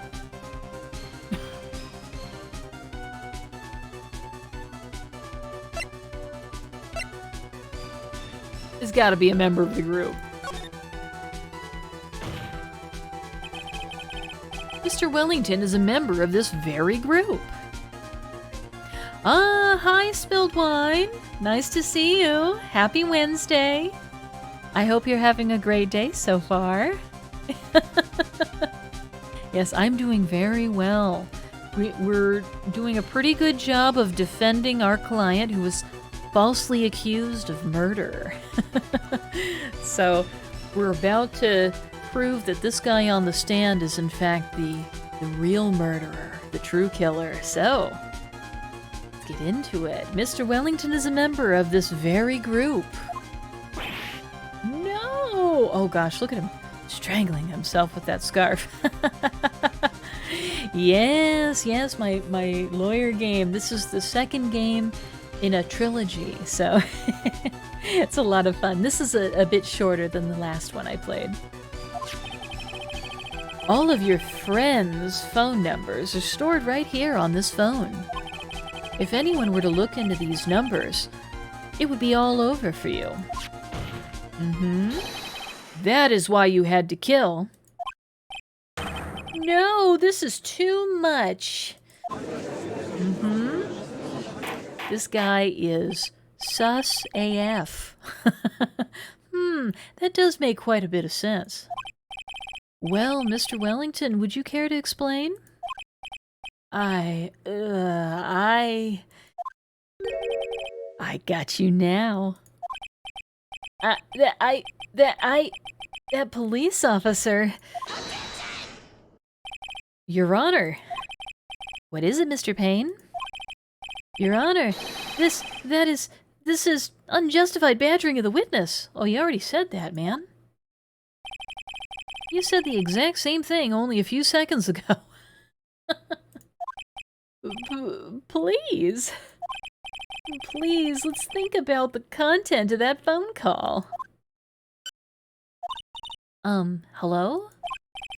Oh, thank you. I've been searching for my phone. Is this yours?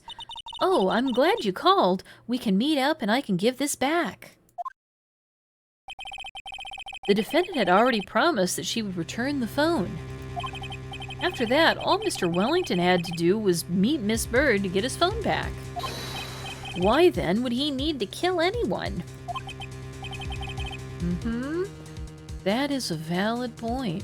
What does the defense think about this? You think about it logically, then it makes sense. Then maybe we should be thinking outside the box.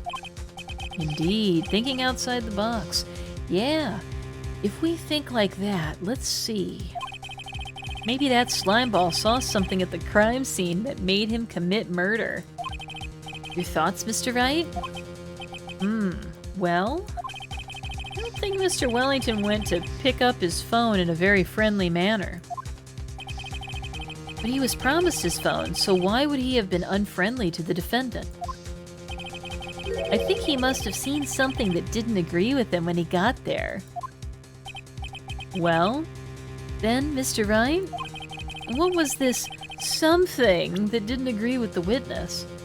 I have the feeling the something that didn't agree with the witness is she brought her boyfriend, a fellow police officer. So he saw a policeman on duty and she was off duty, so she wasn't in uniform, right? Let's go ahead and present the victim. What Mr. Wellington saw was the victim. The victim? You mean Dustin Prince? He thought it was the bananas Kirito. Right? He just really hates bananas. Dustin Prince had gone on his date right after his shift was over. With no time to change, he went to the park still wearing his police uniform. Oh. The girl that picked up my phone is with a policeman. He couldn't have known they were going out, so he began to worry. He was afraid the policeman would ask a few questions before returning the phone. If I do anything suspicious, he might run a check on my phone. In his mind, it was possible they had already run a check on the phone. And he went into a panic, is what you're saying. Exactly. Officer Prince was murdered simply because he was in uniform. Oh. Mr. Payne, do you have any comments? I'm thinking. It seems the truth has come out at last. The witness, Mr. Wellington, you are...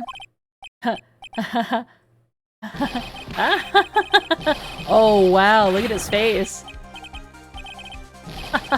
Impressive. Not bad for a person with a third-rate education. Hey, not cool, man. Trying to throw shade at me? What's that supposed to mean? The evidence! Evidence! Ugh. That guy is really creeping me out. All I have been waving around and talking about is that suspicious cell phone. Suspicious phone number this, suspicious con group that. They're all on that phone. But who's to say that phone is really mine? Where's your proof? Your evidence? You want proof that this phone is yours? I already told you earlier.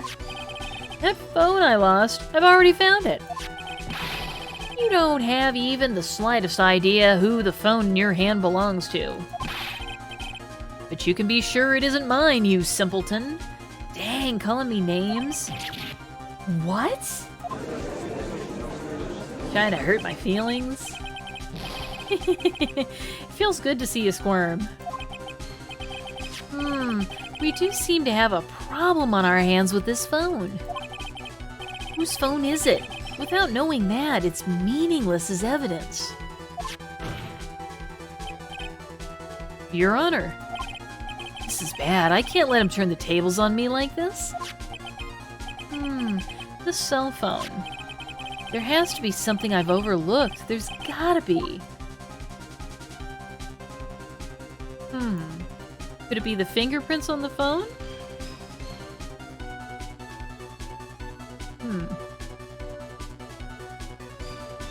Maybe we can fingerprint the phone?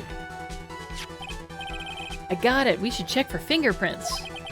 Fingerprints? Yes, Your Honor. Mr. Wellington must have left some prints on this phone. Nick, don't you remember? When you got that from Maggie, you wiped it off.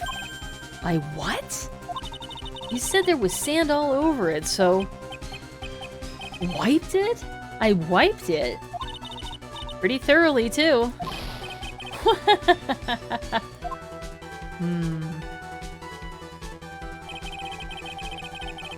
It's oh so much fun watching third-rate trash babble like morons amongst themselves. Wow, he's so mean. Ah, he's made a complete recovery.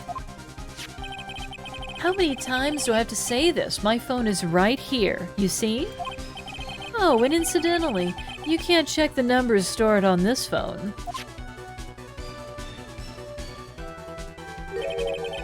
It must have glitched because all the numbers just magically disappeared. You've got to be joking. He erased all the numbers I was going to use as evidence. Mr. Wellington. What's this? By the tone of your voice, it sounds like you still have some fight left in you. Where did you finally find your cell phone? Ah! You are too much. And of course you have no idea what I'm talking about.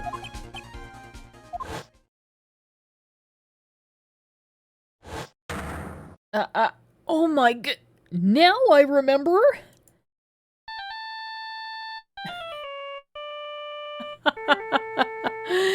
Yeah, oh man, I love Animaniacs, Steve-Own. That joke is a classic. Not those kinds of fingerprints. Beep. Huh, looks like they hung up. Ah, good. I finally found it.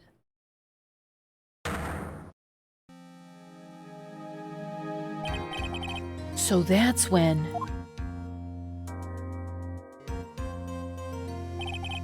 What's wrong, Mr. Attorney? Why the harsh glare in your eyes? So he almost killed us. He just hit us over the head with a fire extinguisher. It gave us some massive head trauma. Nick, we've worked so hard to get this far, but if you don't do something quick, he's gonna get off scot-free. I know. I know this phone has to be his. But how am I supposed to prove something like that? Mr. Wright? Cannot prove who the owner of that cell phone is. Your indictment has no basis and therefore no power. It looks like you came up a penny short. Where did I go wrong?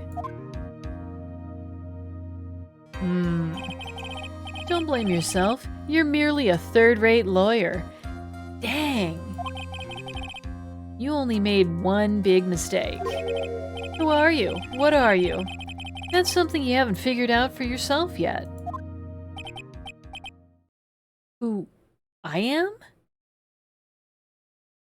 So you say, you know it's an old phone, but can you not look up whose phone it is on the phone?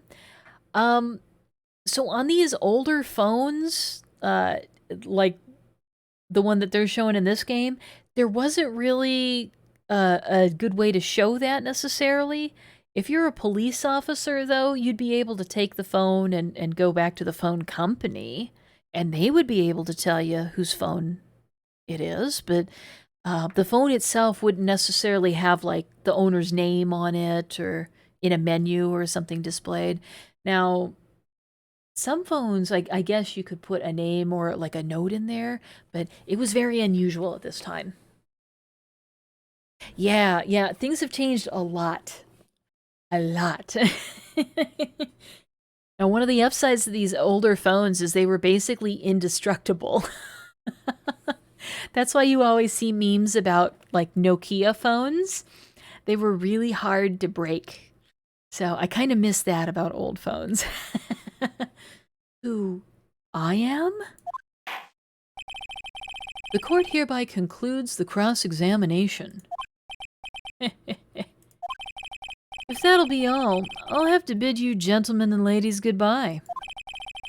I have a reservation at that ultra-fancy restaurant on the upper side of town. Thank you for your assistance. You've had a stressful day, so please, bon appetit. What am I supposed to do? Am I supposed to just let it go at that? Absolutely not. We have to use our ultimate attack, the objection, right?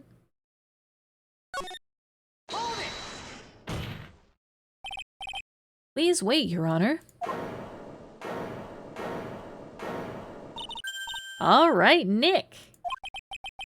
I think I may be able to prove it. Prove it? Prove what, Mr. Wright? Everything. Mm-hmm. Your Honor, the cross-examination has already ended. Besides, the defense is just going to badger the witness with more inane questions.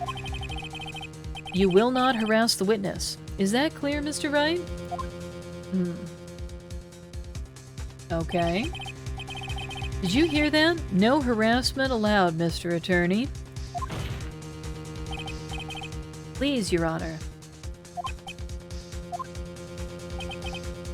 Very well. But this is your last chance, Mr. Wright. You may present one piece of evidence to the court. I only get one shot at this. If you cannot prove everything, it's over. For your client, and for you. Do you fully understand? Yes, I'm sure you're well aware, Your Honor, but the cross-examination period has ended. Were you paying attention, Mr. Payne? I said that Mr. Wright could present only one more piece of evidence. Oh. Now then, Mr. Wright, this is your last chance. It all comes down to this. It's go time. Please present the one piece of evidence that will explain everything.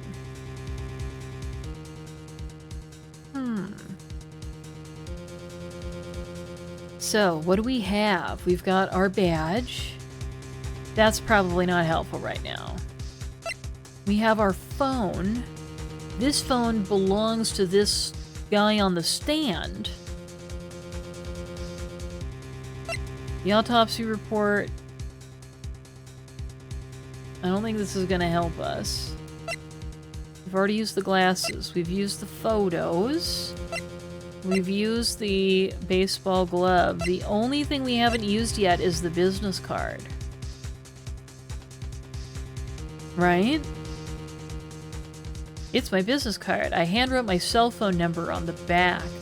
Oh, wait a minute. Wait a minute. Okay, so the dude on the stand has a cell phone, right? And we have his cell phone. What if he's got our cell phone? Yeah, so let's call our number, right? Okay, let's present this.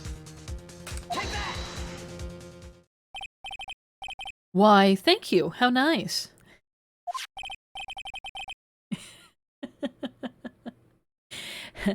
That's bone. And the lettering is something they call Cillian Rail. Just kidding. Reminds me a little bit of the business card scene in American Psycho. Here, please have one of mine. Hey, we got the judge's business card. Okay. You can't read it. Wait, what am I doing? This isn't the time to be exchanging business cards. Your Honor, there's something very important about that card. And that is the back of the card.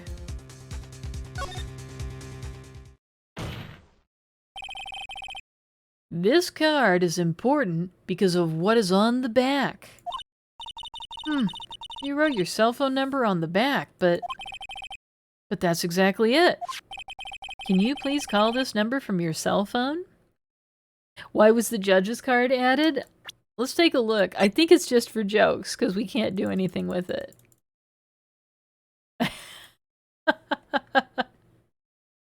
Yeah, I think that's just more of a reference to, like, polite Japanese custom of exchanging business cards. But I don't know. I'm not an expert on Japanese culture. Can you please call this number from your cell phone? Huh? Right now? But court is still in session. It's okay, you'll see. Okay, if you say so. Is the defense preparing something, Mr. Wright? We're going to call my cell phone now. And then the court will see everything for what it is. Of all the idiotic, stupid things to...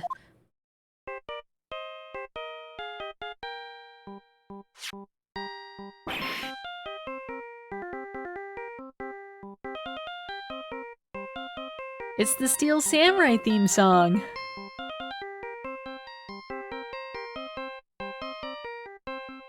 This is the face of a man who's been busted. Ah! What? Why is my phone? And what is with this stupid sounding ringtone? Mr. Wellington. How strange. I could almost swear that you're holding my phone. You're... Oh, no, it can't. By the way, before I forget, thank you very much for the lump on my head this morning. Ugh. I don't think I need to explain any further, except to say... When you went to retrieve your cell phone, you mistakenly took the wrong one.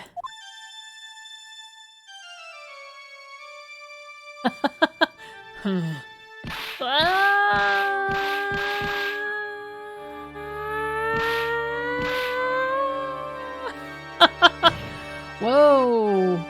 Looked like he choked himself so hard he passed out.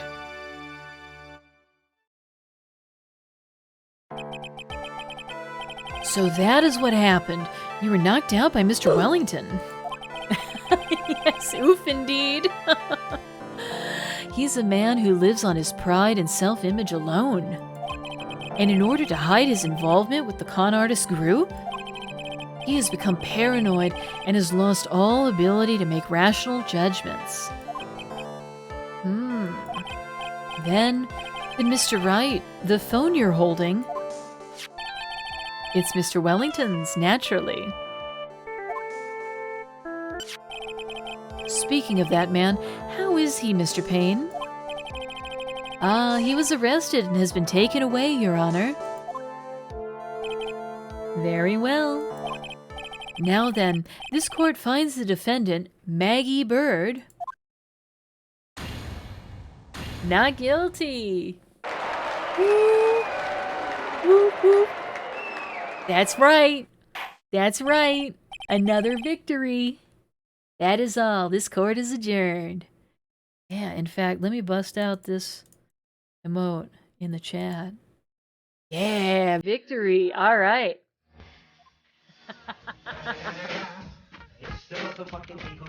That's right. That's right.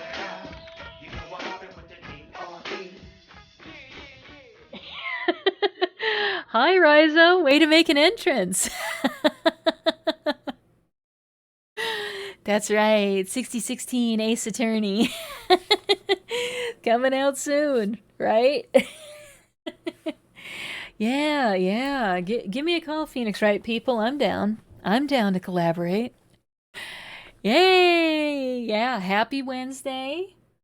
We're having a good one. We're getting through our first trial successfully. Our defendant was found not guilty just now. Back to the lobby for our victory lap, right?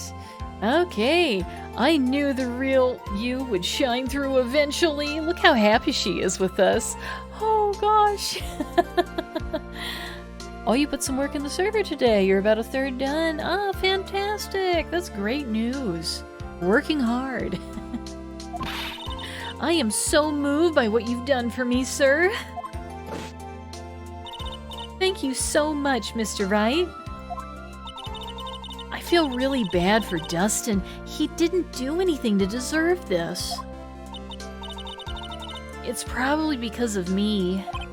Huh? My whole life has been nothing but a whirlwind of bad luck and failures. Your whole life? It can't be that bad, can it? Since I was 6 months old, when I fell from the 9th floor of my apartment building. I've been hit by all sorts of vehicles, gotten sick from all sorts of foods, failed at almost every test I've ever taken, experienced almost every kind of disaster, and never won or even tied at a game of tic-tac-toe. Dang, she is really struggling in this life. But I feel you, Maggie. My life has really been nothing but a string of disasters. You just can't get into it because they would never understand. Exactly. You're not really fine. That is, pretty bad. Yeah, losing a tic-tac-toe, D-Bone. That's really getting you at your lowest, huh? Up until I went to college, I was known as the goddess of misfortune. And then at the academy, everyone called me Lady Luckless. Dang, that's mean. Lady Luckless? What's worse is that my misfortune always seems to latch on to those around me. What do you mean? When I see someone in trouble, I always try to help. Ah, that's right. You were talking about this earlier. It happened again recently, too, sir. There was an old lady pacing back and forth by the pedestrian crosswalk. I gave her my hand, and before I knew it, we were having dinner at my house. What? Oh. I'm sure that Dustin's gone because of me. That's not true. That glove didn't even have any sort of special meaning. It was just a present to say thanks for covering one of my night shifts. Oh, I see. Ah, so they weren't together. Everything is all my fault. Dustin's death. Your head being all messed up. Well, I don't think my head is all that messed up yet. I'm gonna find a new life for myself starting now. The next time we meet, I'm sure I'll found a whole ocean's worth of good luck by then, sir. Yeah, after all, the goddess of misfortune is only a name. You bet. I'm gonna make it, I promise. Next time we meet, I'll only be an unlucky person instead of a goddess. Yeah, that's the spirit. Well, Mr. Wright, Maya, I should get going. Okay, good luck to you. That's right, D-Bone, good luck. Thanks. You take care of yourselves, too.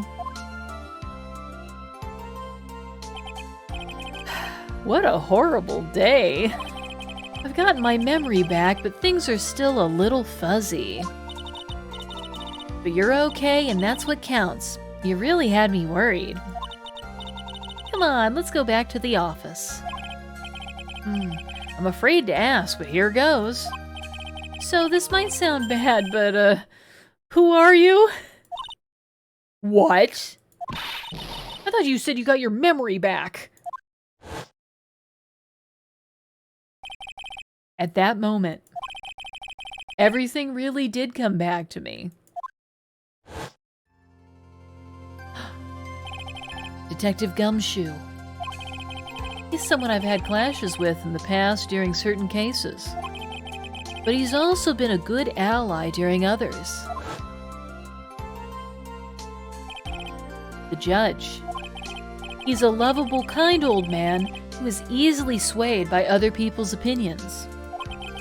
But in the end, he always comes up with the right verdict.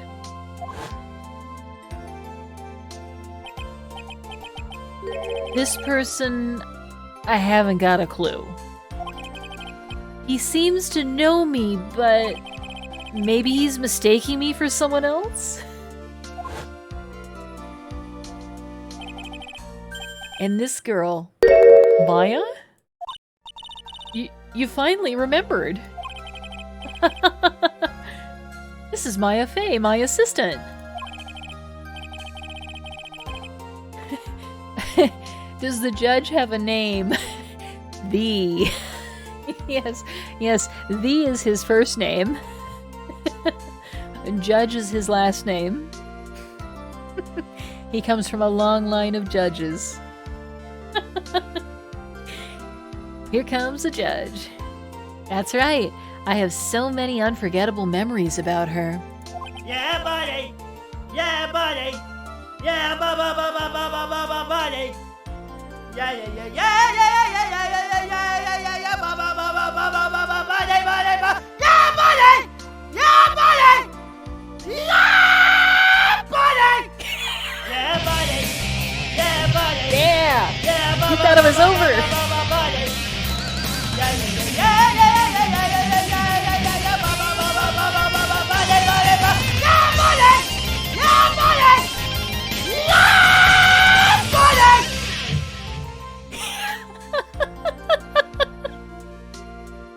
buddy. Was that worth it, Rizo?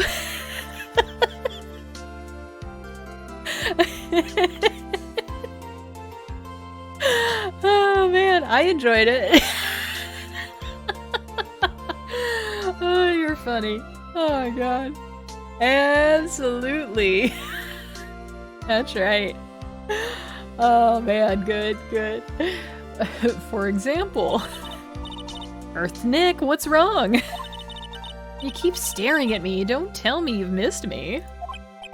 Well, yeah, I suppose I have. I feel like I haven't seen you in ages.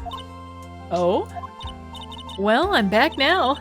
So it's time for us to create new memories together. Alright, sounds good. All the phone numbers on my phone were erased by Mr. Wellington. I guess I have to start over from the very beginning. Come on, Nick. Let's go to our usual burger joint. Okay. Actually, it hasn't even been that long since she came back into my life. And that story?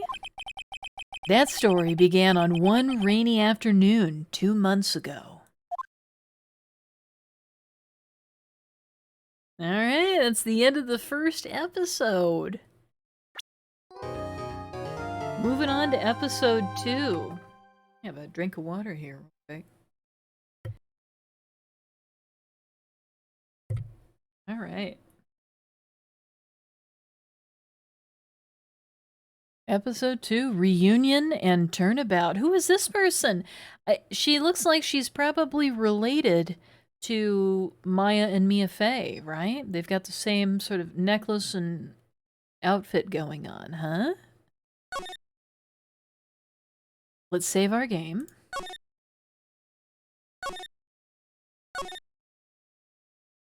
Alright, let's get into it. That was no accident. I was drugged with sleeping pills. I was murdered by that person.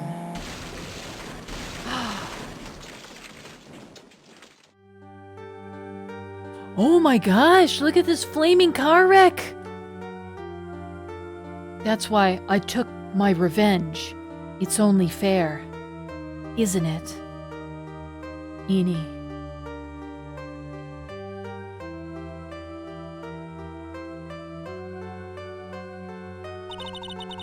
I finally get to see you again, and it's not your fault. You didn't do it. No, I did it. I killed that person. But that wasn't you. It doesn't matter. It might as well have been me. Wow, so mysterious. I can't believe something like this happened. The events of that gloomy, rainy afternoon that started this whole mess keep playing through my mind. Oh, Risa, did you make a clip? That's so funny. Oh, man.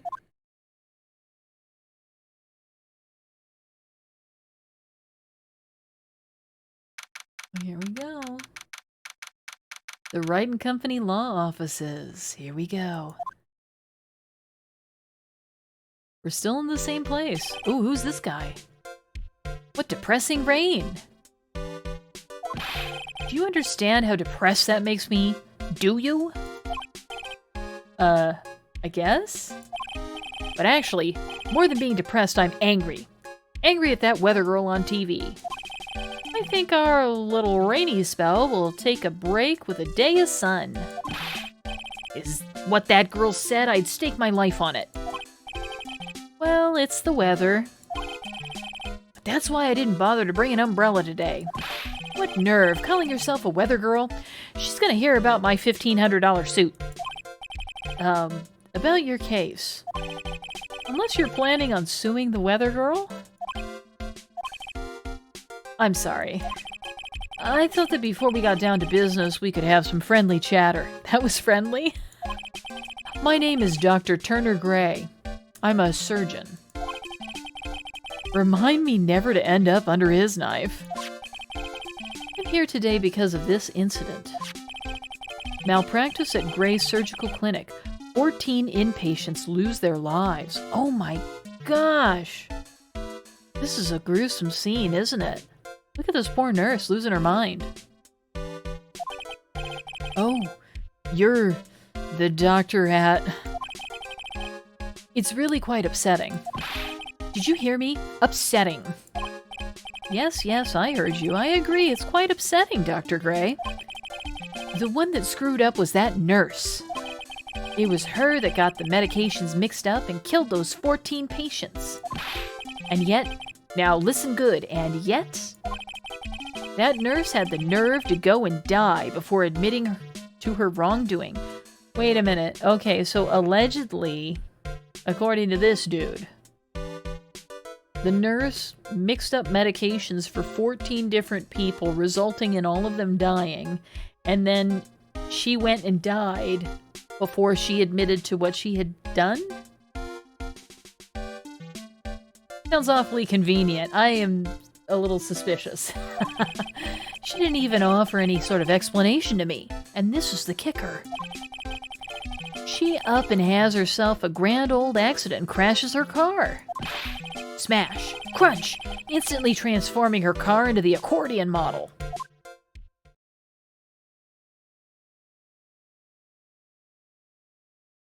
Jeez. That's right. About a year ago, all the tabloid shows were talking about it. 14 victims of medical malpractice and the nurse's mysterious fatal accident.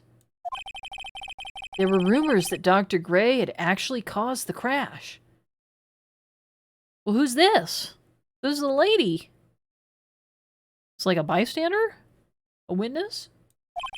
People said it was to forever hide the person responsible for the malpractice incident. Why would I? Now, I'm just gonna say this once. Why on earth would I want to kill that nurse? She's the one who killed those 14 patients, not me. I think you need to take a deep breath, doctor, and focus. More to the point, this case is over a year old. Why bring it up now? That's simple, because the situation is slipping out of my grasp. This just won't do. My clinic isn't seeing nearly as many patients nowadays. Do you understand what that means? It means they're not coming to my clinic. You don't say. For me, I don't think I'd want to go either. Yeah, same. Same, Phoenix. I don't think I would want to be a patron of a clinic where they just had 14 people die because of mistakes. No. Alright, so, what would you like me to do about it? I want you to help me prove I'm innocent. What was that face? That face scared me. You do realize I'm a lawyer, not a private investigator, right? No, this is something only you can do. Maya Fey. You know this girl, correct?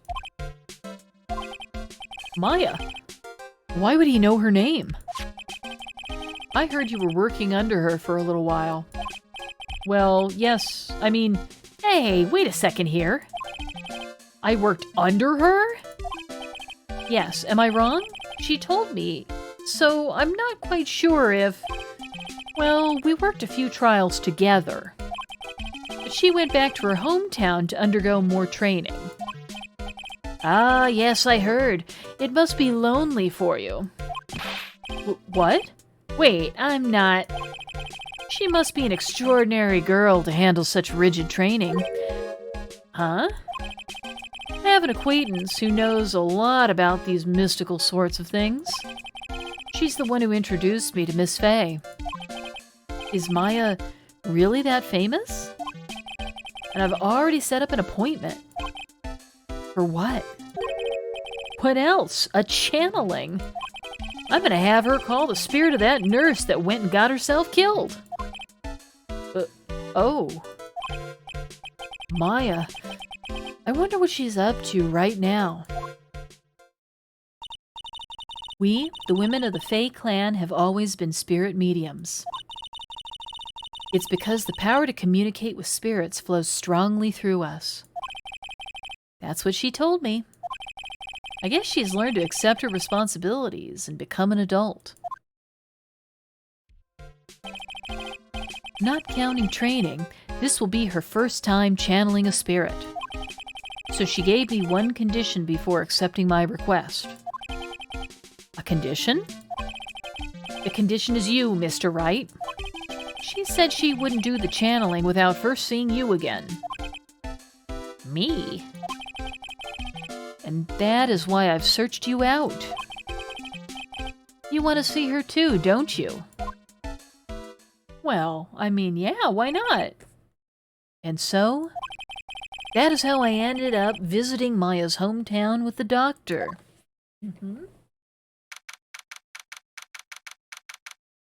All right, now we are in Kurain Village.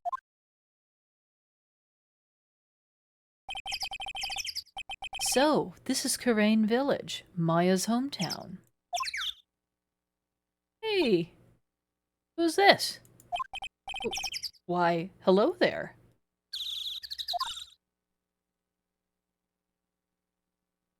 Oh, same as your birthday? June 19th. All right. Doesn't have much to say. What an odd little girl. Hey, wait up, Pearly.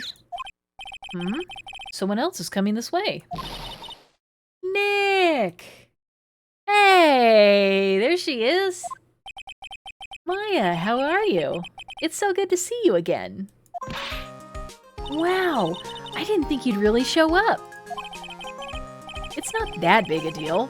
You made it sound like you were so far away. Well, maybe I exaggerated just a little bit. It was only 2 hours by train. If I had known you were this close, I'd have visited more. No, you're not allowed. I already decided, you know. Until I become an adult, I have to work hard and be strong by myself. Oh, well... Anyway, congratulations. I'm glad to hear training is going well for you. Alright, well let's talk to her, right? Tell us about today's channeling.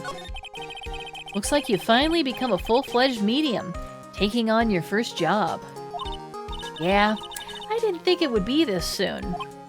But this case, do you know the messy story behind it? Behold the power of the Maya Intelligence Network. Let's see, 14 people died because of a malpractice on Dr. Gray's part, right?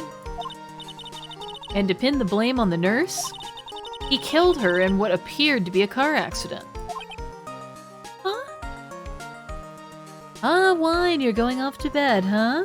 Thank you so much for wishing good luck in our investigation. I appreciate you stopping by. I'll see you next time, okay? Have a good evening. Take care. Huh? So what is this Maya Intelligence Network, anyway? The tabloids. That's what I thought. I'm just pulling your leg, Nick. What really happened is the exact opposite. I heard all about it from Dr. Gray. Oh, come on, Nick. I wouldn't take a crazed killer as a client. That's too scary, even for me. Yeah, I guess so. Alright, let's talk about Kurain Village. So, this is your hometown, huh, Maya? Yep. Kurain Village. But I've heard people call this place Medium Valley, too. Interesting. So everyone that lives here is a spirit medium? Pretty much. Most of my ancestors were too, I think. It's probably true since the Fae ability to communicate with the dead is so strong. Actually, only the women of this village are mediums. So what do the men do? They usually work someplace outside the village. Alright, who's the girl? Oh yeah, I wanted to ask you about that girl I saw earlier. Do you know her? Oh, you mean Pearly? Pearly? Pearl Faye. She's my cousin. Isn't she adorable? Just like yours truly. Yeah, she is very cute. Cousin. Wait, then that means... Is she also a... Yup, she's a medium too. Pearly's a real genius when it comes to channeling. She looks like a small medium to me. I see. I hope I didn't scare her when I tried to talk to her earlier. Nah, it's not you. My aunt drilled it into her head that if a suspicious-looking person tries to talk to you, run away. Suspicious-looking? Well, you're not wearing training clothes, for starters. Of course not. Pearly is my aunt's most valued treasure, so she's not allowed to go outside of town. She doesn't know much about the world outside of Kurain Village. Aunt? Pearly's mother is my aunt. Duh. Come on, Nick. Well, Nick, I've got to get going. It's about time for the channeling to start. Huh? Oh, yeah. I'm doing the channeling in my house, so come on in, okay?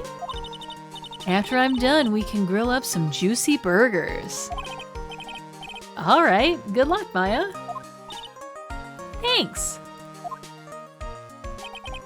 Well, at least she's still the same perky Maya. Alright, is there anything to look at here? We've got a phone booth. An old-style phone booth. I can't say it fits in well with this area too well. My cell phone doesn't get reception up here, so who knows, I may need it later. Alright, so that's good. What about this? Is this a bus stop?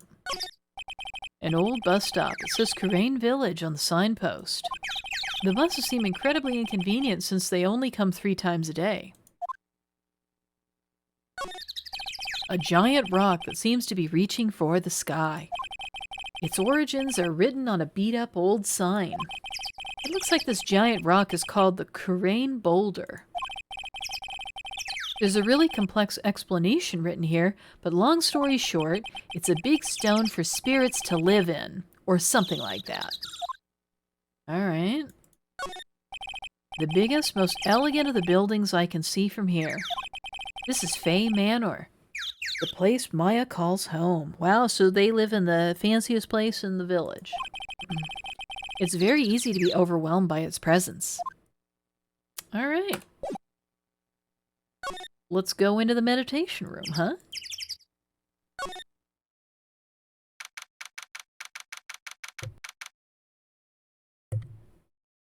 Alright, let's see here. Ah, Mr. Wright. I'm so glad you showed. Some nice weather we're having today. Aren't you happy? No, not at all. That stupid weather girl made the wrong call again. It will rain cats and dogs today, she said with a straight face. I can't believe they allow such misguided reports on the public airwaves. Looks like talking about the weather with this guy is just asking for punishment. But anyway, this is a splendid manor. No argument there. It's hard to believe that this is Maya's house, though. I was given a guide map to this building.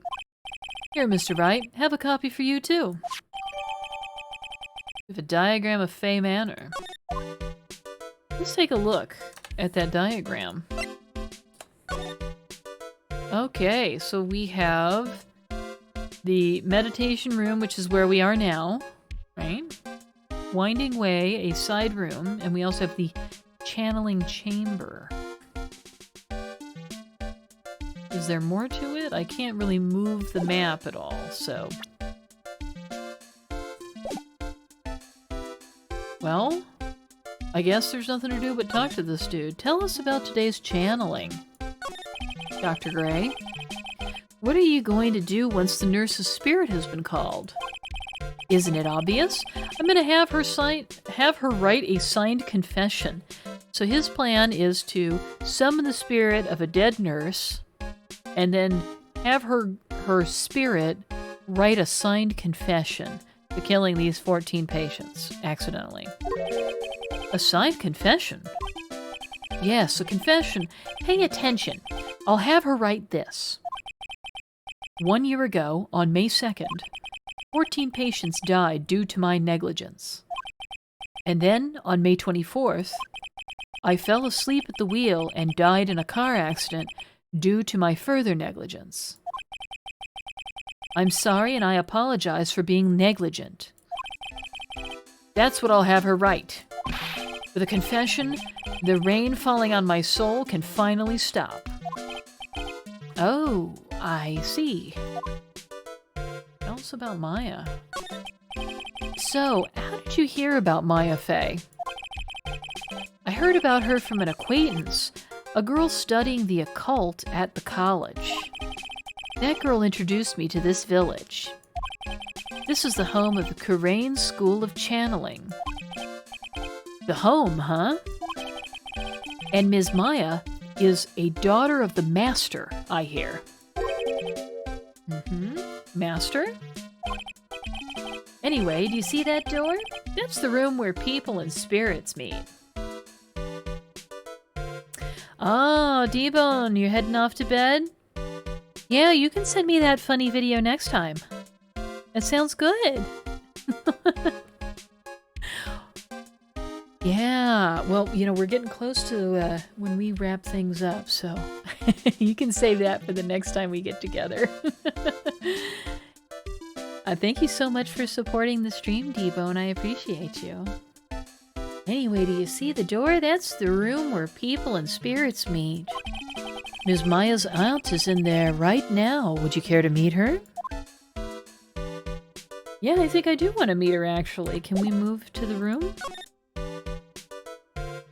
The channeling chamber. Oh, wow, look at this place. Look at all the candles.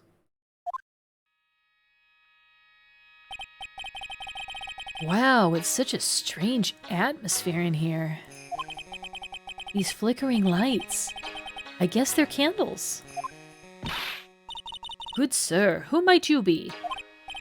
Ah, my name is Phoenix Wright. Oh, you must be that good sir. Good sir? Is she talking about me? You are a lawyer, are you not, good sir? I have heard much about you from Mystic Maya. Is that so? Mystic Maya? I am Mystic Maya's aunt, Morgan Fey. Oh.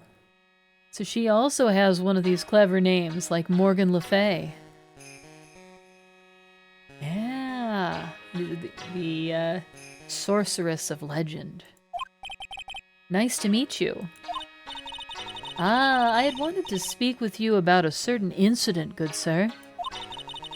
It would seem that perhaps you asked too much of Mystic Maya in performing your duties. Most unbecoming, I'm afraid. Huh? Don't tell me you've already forgotten. That, was it not for Mystic Maya and her assistants, you surely would not have won. First a girl that runs away, and now an old lady who says I stink at doing my job. When did I become the poster boy for how not to make a first impression? The past is the past is the past, though. Let us speak of the present now. Ah, thank you. Tell me about Maya. So, why do you add mystic to Maya's name? Isn't that a little strange? Good sir. Yes? How dare you be so rude and disrespectful towards Mystic Maya? I'm sorry. She must be addressed by her proper title, good sir. You must call her Mystic Maya. So about Mystic Maya, it is the blood. Excuse me? Blood? Mystic Maya carries the blood of the Master. In actuality, she's the only one remaining. Only one remaining? What's that supposed to mean? Mystic Maya is the last of the rightful heirs of the Kurain channeling technique. Okay, then where do you stand? That is a little more complicated. Although a woman of the Fae clan, I am merely a member of the Branch family. Branch family? What's that? It is as it sounds. For a member of the Branch family, no matter her spiritual power, she can never become the master of the Kurain school. So, how strong are you? It is a shame, however, I will admit. I cannot even begin to compare the lowliness of my power to the Master's.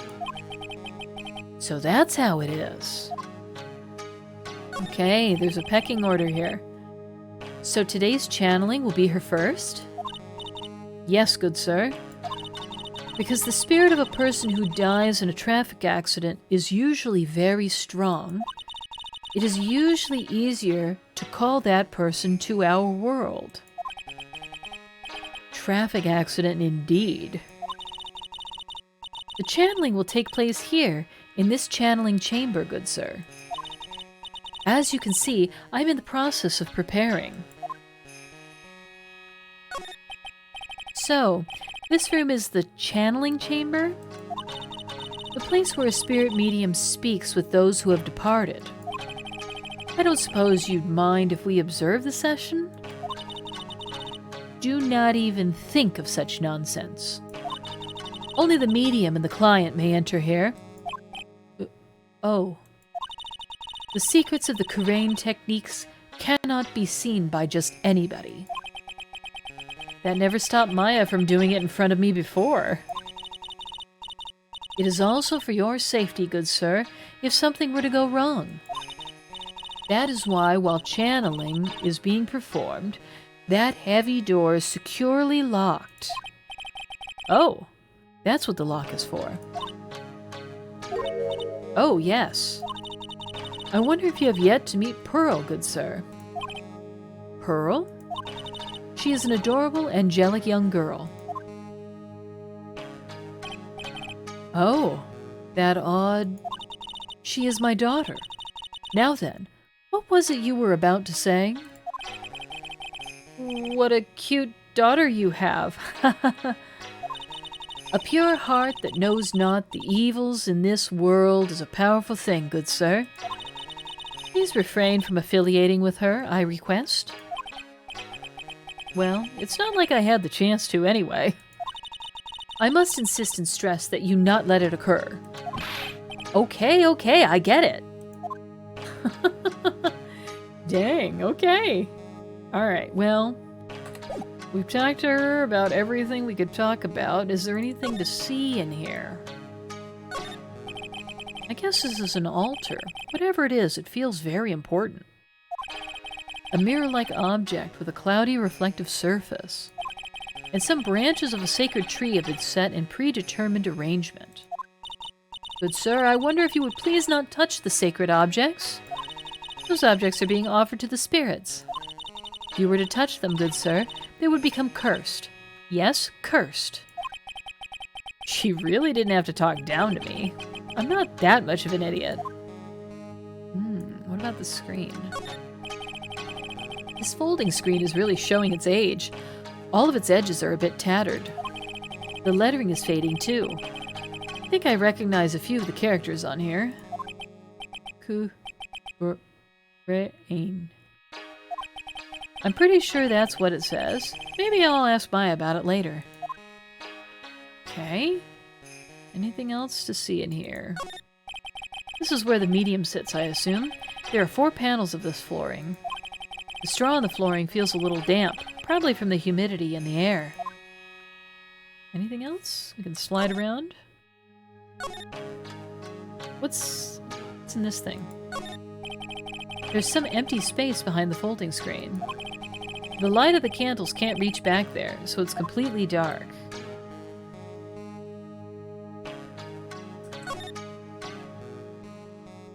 Anything else to see here? Got the door. The meditation room is on the other side of this very heavy-looking door. There's a giant iron lock where the handle is. It feels like a curtain that separates the normal world from the spirit one.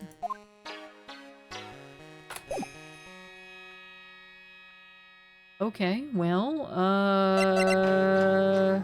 are we good to go then? I think we need to keep looking around.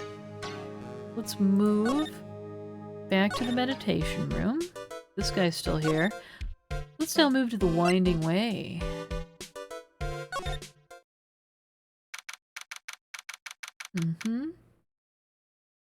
It's kind of nice. Wow, this garden is really breathtaking. Someone put a lot of love into it.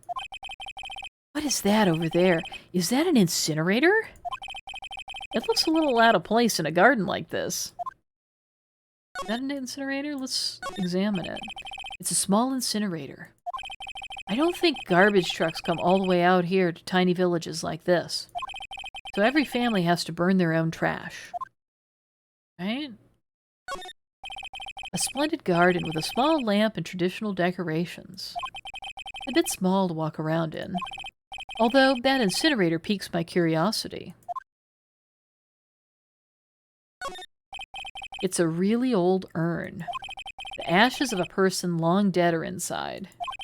It looks like something with a long history. Other than that, it's not very interesting, so time to move on. Alright. It looks like there's a room over there, too. A peaceful feeling is emanating from it.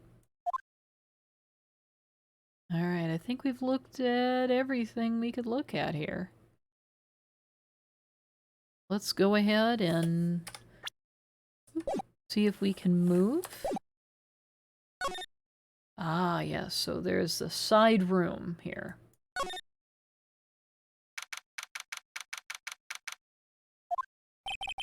So this is the side room. Looks like it's more of a break room. There's bedding spread out on the floor. It looks like someone's sleeping in one. Oh, someone's asleep in here. I shouldn't disturb them. There's bedding spread out on the floor. Is that someone sleeping in one over there? She's probably an exhausted medium taking a break and catching some Z's. If I wake her up, she might be grumpy and throw a spell on me. It's probably a good idea to not disturb her sleep. It's a small alcove. I have no idea what it's supposed to mean or symbolize. If I had one of these in the office, it would end up as a storage space. But here, it's decorated with some pretty flowers and a beautiful hanging scroll. It's a decorative wooden bear sculpture. There's a plate attached to the base. Kurain Village, the heart of the channeling. What the? It's a souvenir! So does this mean it's easy to spot bears here? And for them to spot you? Gulp. Yeah, that's a little nerve-wracking. This is the first time I've seen a sliding door like this in person. From here I can see the winding way and the little garden in the courtyard. Anything else to look at? I think we've looked at everything now. Alright, well, we don't want to disturb this person, so let's go back to the winding way. Hey, you! Hold on now. This gal's got a few questions to ask. I'm sure I've heard that southern accent somewhere before. Oh, I know who this is. Oh, well, I'll be. It's Mr. Phoenix Wright. How you been? Haven't seen you in, what, a year? You are, a lot of heart, right?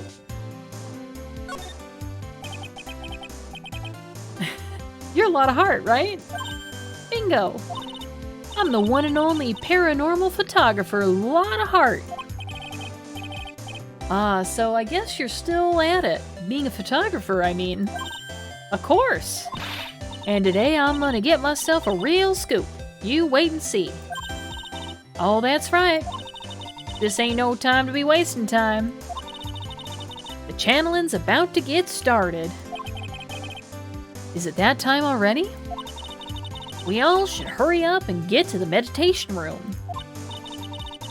What are you waiting around for? Come on. A lot of heart, huh? I've been judging her harshly because of that case. But I guess looking back, we had some good times too. Alright, well, you heard Lotta. Let's get back to the meditation room.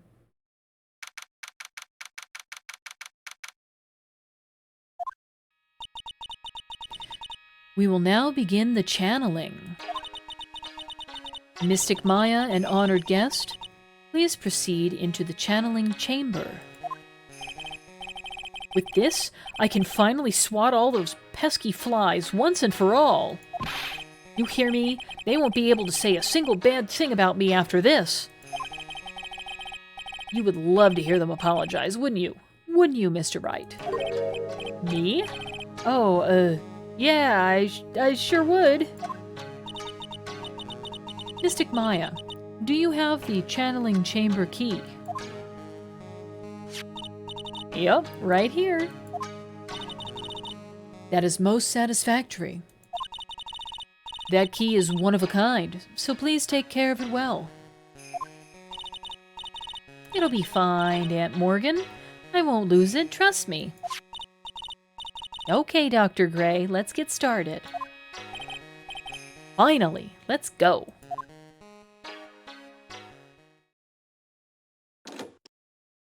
Okay. I guess we're gonna wait out here. Now, let us wait patiently out here for them. Please have some lovely bitter green tea and jaw-droppingly large strawberry desserts. Hold on now, Granny. Granny? How come we ain't allowed in that room? Dear Madam, you have an impressive grasp of English. From where did you learn it? What? I'm from the heart of the heartland. Is that so? Then I humbly request that you return to this heart of the heartland. Oh, dang.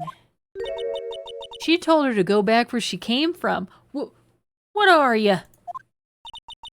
This is Kurain Village. If you cannot follow our traditions and rules, we request that you leave. Sorry. Wow, she shut Lotta up. Now that's impressive. Now then, let us wait.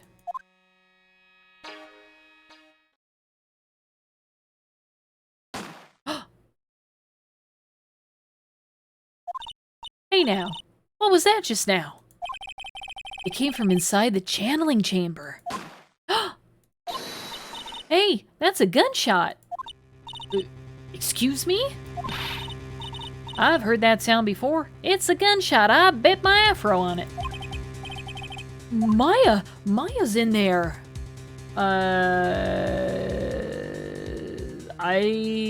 don't know what to do here. Let's go ahead I don't know. I guess we gotta break into the chamber, right? Shooting at her girl. Well, Mr. Lawyer, what's the plan? What else? We're gonna break in. What? But there's only one key and that kid's got it. We're gonna have to break down the door.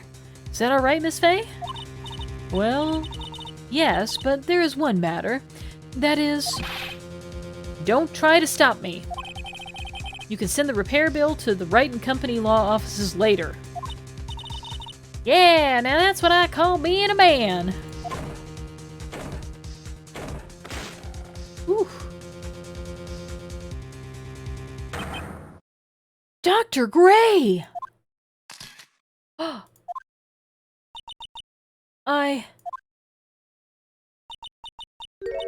I was murdered. Maya? That man murdered me. So I killed him. What? Lotta, at a time like this? Times like this are perfect for snapping up shots. But anyway, what's going on here? This gal, is she Maya? Step away from there. Please leave this area to me. Go quickly and inform the police. But, hurry, before there are more victims here. Hey, let's go, city boy. Leave this to the granny. Keep calling her granny. My cell phone doesn't get reception way out here. So I ended up using the phone booth to call the police. And they're on their way. That's good. I thought I saw a mysterious phenomenon. She seems really on edge because of all this. Not that I blame her. I'm scared to death by what's going on. Tell me about it. What did you witness? Hey, mister. That gal, Maya, she wasn't the one that pulled the trigger, was she? Oh, yeah. Lotta doesn't know that when Maya is channeling, her whole physical appearance changes. Then again, weren't there only the two of them in there? I reckon she must have done it then. Lotta, what do you know about Dr. Gray? Not much, but I did some digging. That's one gent with a bad reputation. Really?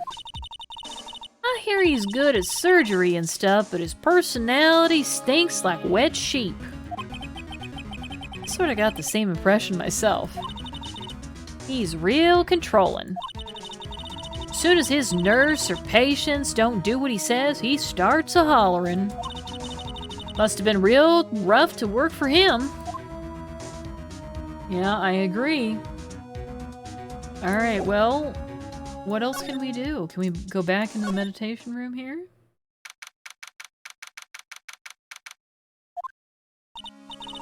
Ah, Mr. Wright.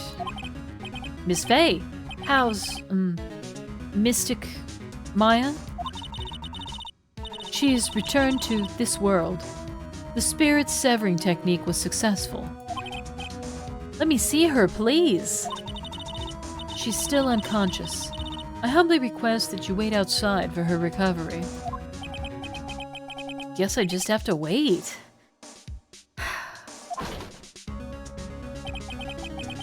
The police are here. Sorry to keep you waiting. Huh? You again? What are you doing all the way out here, Detective Gumshoe? It's actually kind of funny. I was in the area for a business trip, pal. Well, time to check out the crime scene. I'll have to question everyone here later on. So just sit tight, alright? Why is he grinning at me? Shall I show you to the scene of the crime, Detective Jim Shu? My name isn't Jim Shu. The two of them went into the channeling chamber. I guess all I can do for now is see what everyone else has to say. Alright, so we gotta talk to somebody? Let's go back. I guess to the village? Is there anyone here? Well, Lotta is here, of course. She's probably scared out of her wits after having a murder take place right by her. Lotta? Oh, don't let it be me next. Don't scare me like that. What do you mean? You're the one scaring me. If I weren't so tough, you'd have another dead body on your hands. Mine! Ooh, you have any ideas? Did you see or notice anything that stuck out at you? Nah, well, maybe one thing. What is it? Turns out my poor stomach's not good at handling this kind of thing. What? Curses and ghosts and stuff coming back to get you? This is just too much, I say. What is too much? Being an occult photographer. That's some scary stuff, so I think I'm gonna try being a celebrity photographer now. Going after photos more within your reach from now on? More glamour, less gore? What's up? Oh yeah. What is it? I took some hot pictures earlier. Huh? Remember? I took some pictures at the murder scene inside. She did, too, even. The seance murder. I sure like the ring of that. It'll be a sensational story. Lotta! Sorry, but my journalistic sense is burning inside me. Hate to cut and run, but I'm heading back in. Gotta beat those cops to the scoop of the century. I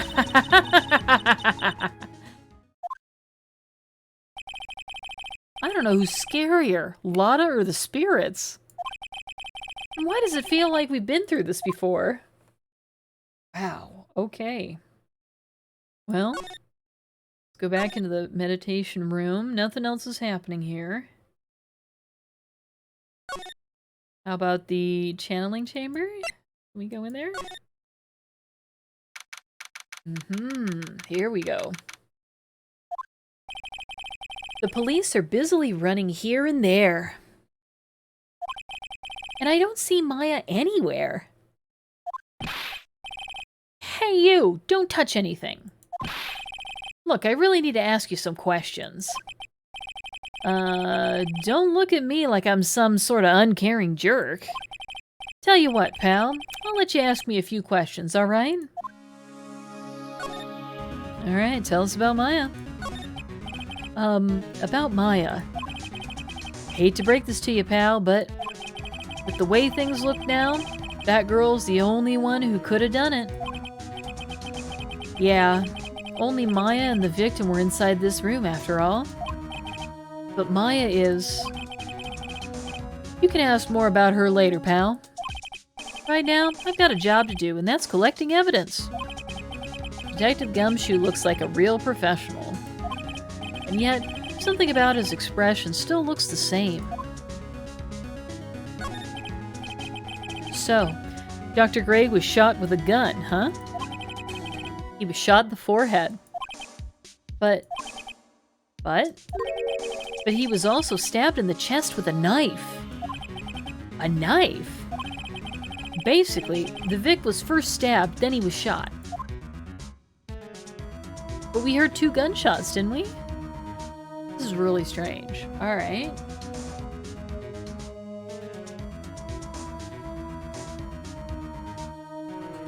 Wonder where the knife was from. There's blood spatter over here. All over the screen. There's blood on the ground. Let's examine the blood stain. Hey, pal, no touching without my permission. I'm just looking at it. Hey, I can't be too careful if a kid like her can be a murder suspect now, can I? I guess if I want to search this room, I'm gonna have to come back later. Fair enough. Alright, well, since we can't really do much more here, gotta move back out to the meditation room.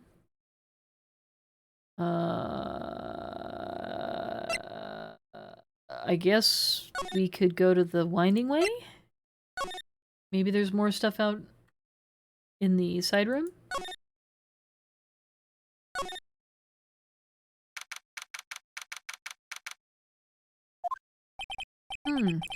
I'm pretty sure there was someone sleeping here earlier. Like, how can I help you? That is, like, so isn't it about time to start? Huh? Time to start what? You know, like the channeling. Channeling? Oh, no, actually, the situation has kind of changed. Huh? Like, what do you mean? Please stay calm, but there's been a murder. So like, a murder is that thing where like one person kills another, right? Yes, a person has killed another person. Oh, that's, what are the words I'm looking for? It's like totally a bummer. Yeah. After all that effort, that's all she had to say? Oh, I'm sorry. I forgot to, like, introduce myself. My name is Eeny Meeny. At the college, I'm researching and studying parapsychology. That is not a discipline you can study in college. Parapsychology? That's right. I think people, like, usually call it occult studies or something? Like supernatural phenomena, ESP, and psychic powers, that sort of stuff. That's pretty out there. I'm Phoenix Wright, attorney at law. So what brings you here today? So... I was the one who told Dr. Gray about this place. He asked me, like, do you know of a good spirit medium? Dr. Gray did say something about being introduced to this place. Because, like, talking to dead people and, like, multiple personalities are my thing. I see. Then why are you taking a nap here? Like, I wasn't feeling good. Huh? I'm, like, allergic to sesame seeds. They, like, must have put some in the food they serve for lunch. Oh, that doesn't sound fun. So I, like, felt real sick, and I came in here to, like, sleep. I totally feel like I've wasted my time, because I, like, slept a long time. So you were sleeping here the entire time? Yeah, ever since lunch. So you don't know anything about the murder that took place? Like, what? Oh, that. I, like, totally know nothing. So who was, like, you know, killed? The surgeon that requested the channeling, Dr. Gray. You and Dr. Gray knew each other, right? Oh, I don't know any Dr. Gray. Oh, really? Then what was all that talk about him earlier? Huh? Well, like, a long, long time ago, I was, like, a patient, yeah? She sounds like she's trying to hide something. Yeah. This gal is pretty suspicious. She said that she knew Dr. Gray, then she claimed not to know Dr. Gray, and then she said she was a patient a long time ago. Very sus. Alright, well, let's go back out to the winding way, since she doesn't have anything else to say right now. There's no one here, as usual. Oh, there's Pearly. Hey, how are you? You're Pearl, right? Silent as ever. What's that she's got in her hand? I've seen it somewhere before. Ah, so she's got something in her hand. Can we talk to her?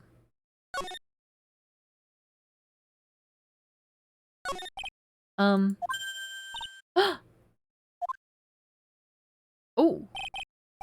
What is it? Is it my hair? Is it too spiky? Not spiky enough? Alright, well I guess we scared her away. We're gonna have to find out what's going on there, because that seems to be the key for the channeling room. There's only supposed to be one. But she has a key. I wonder what's going on there. Okay, well, I see that it's time for us to wrap things up for the night. So I guess this is a good opportunity for me to say thank you so much to everyone who came out to support my stream tonight. I really appreciate you. I hope that you enjoyed yourselves.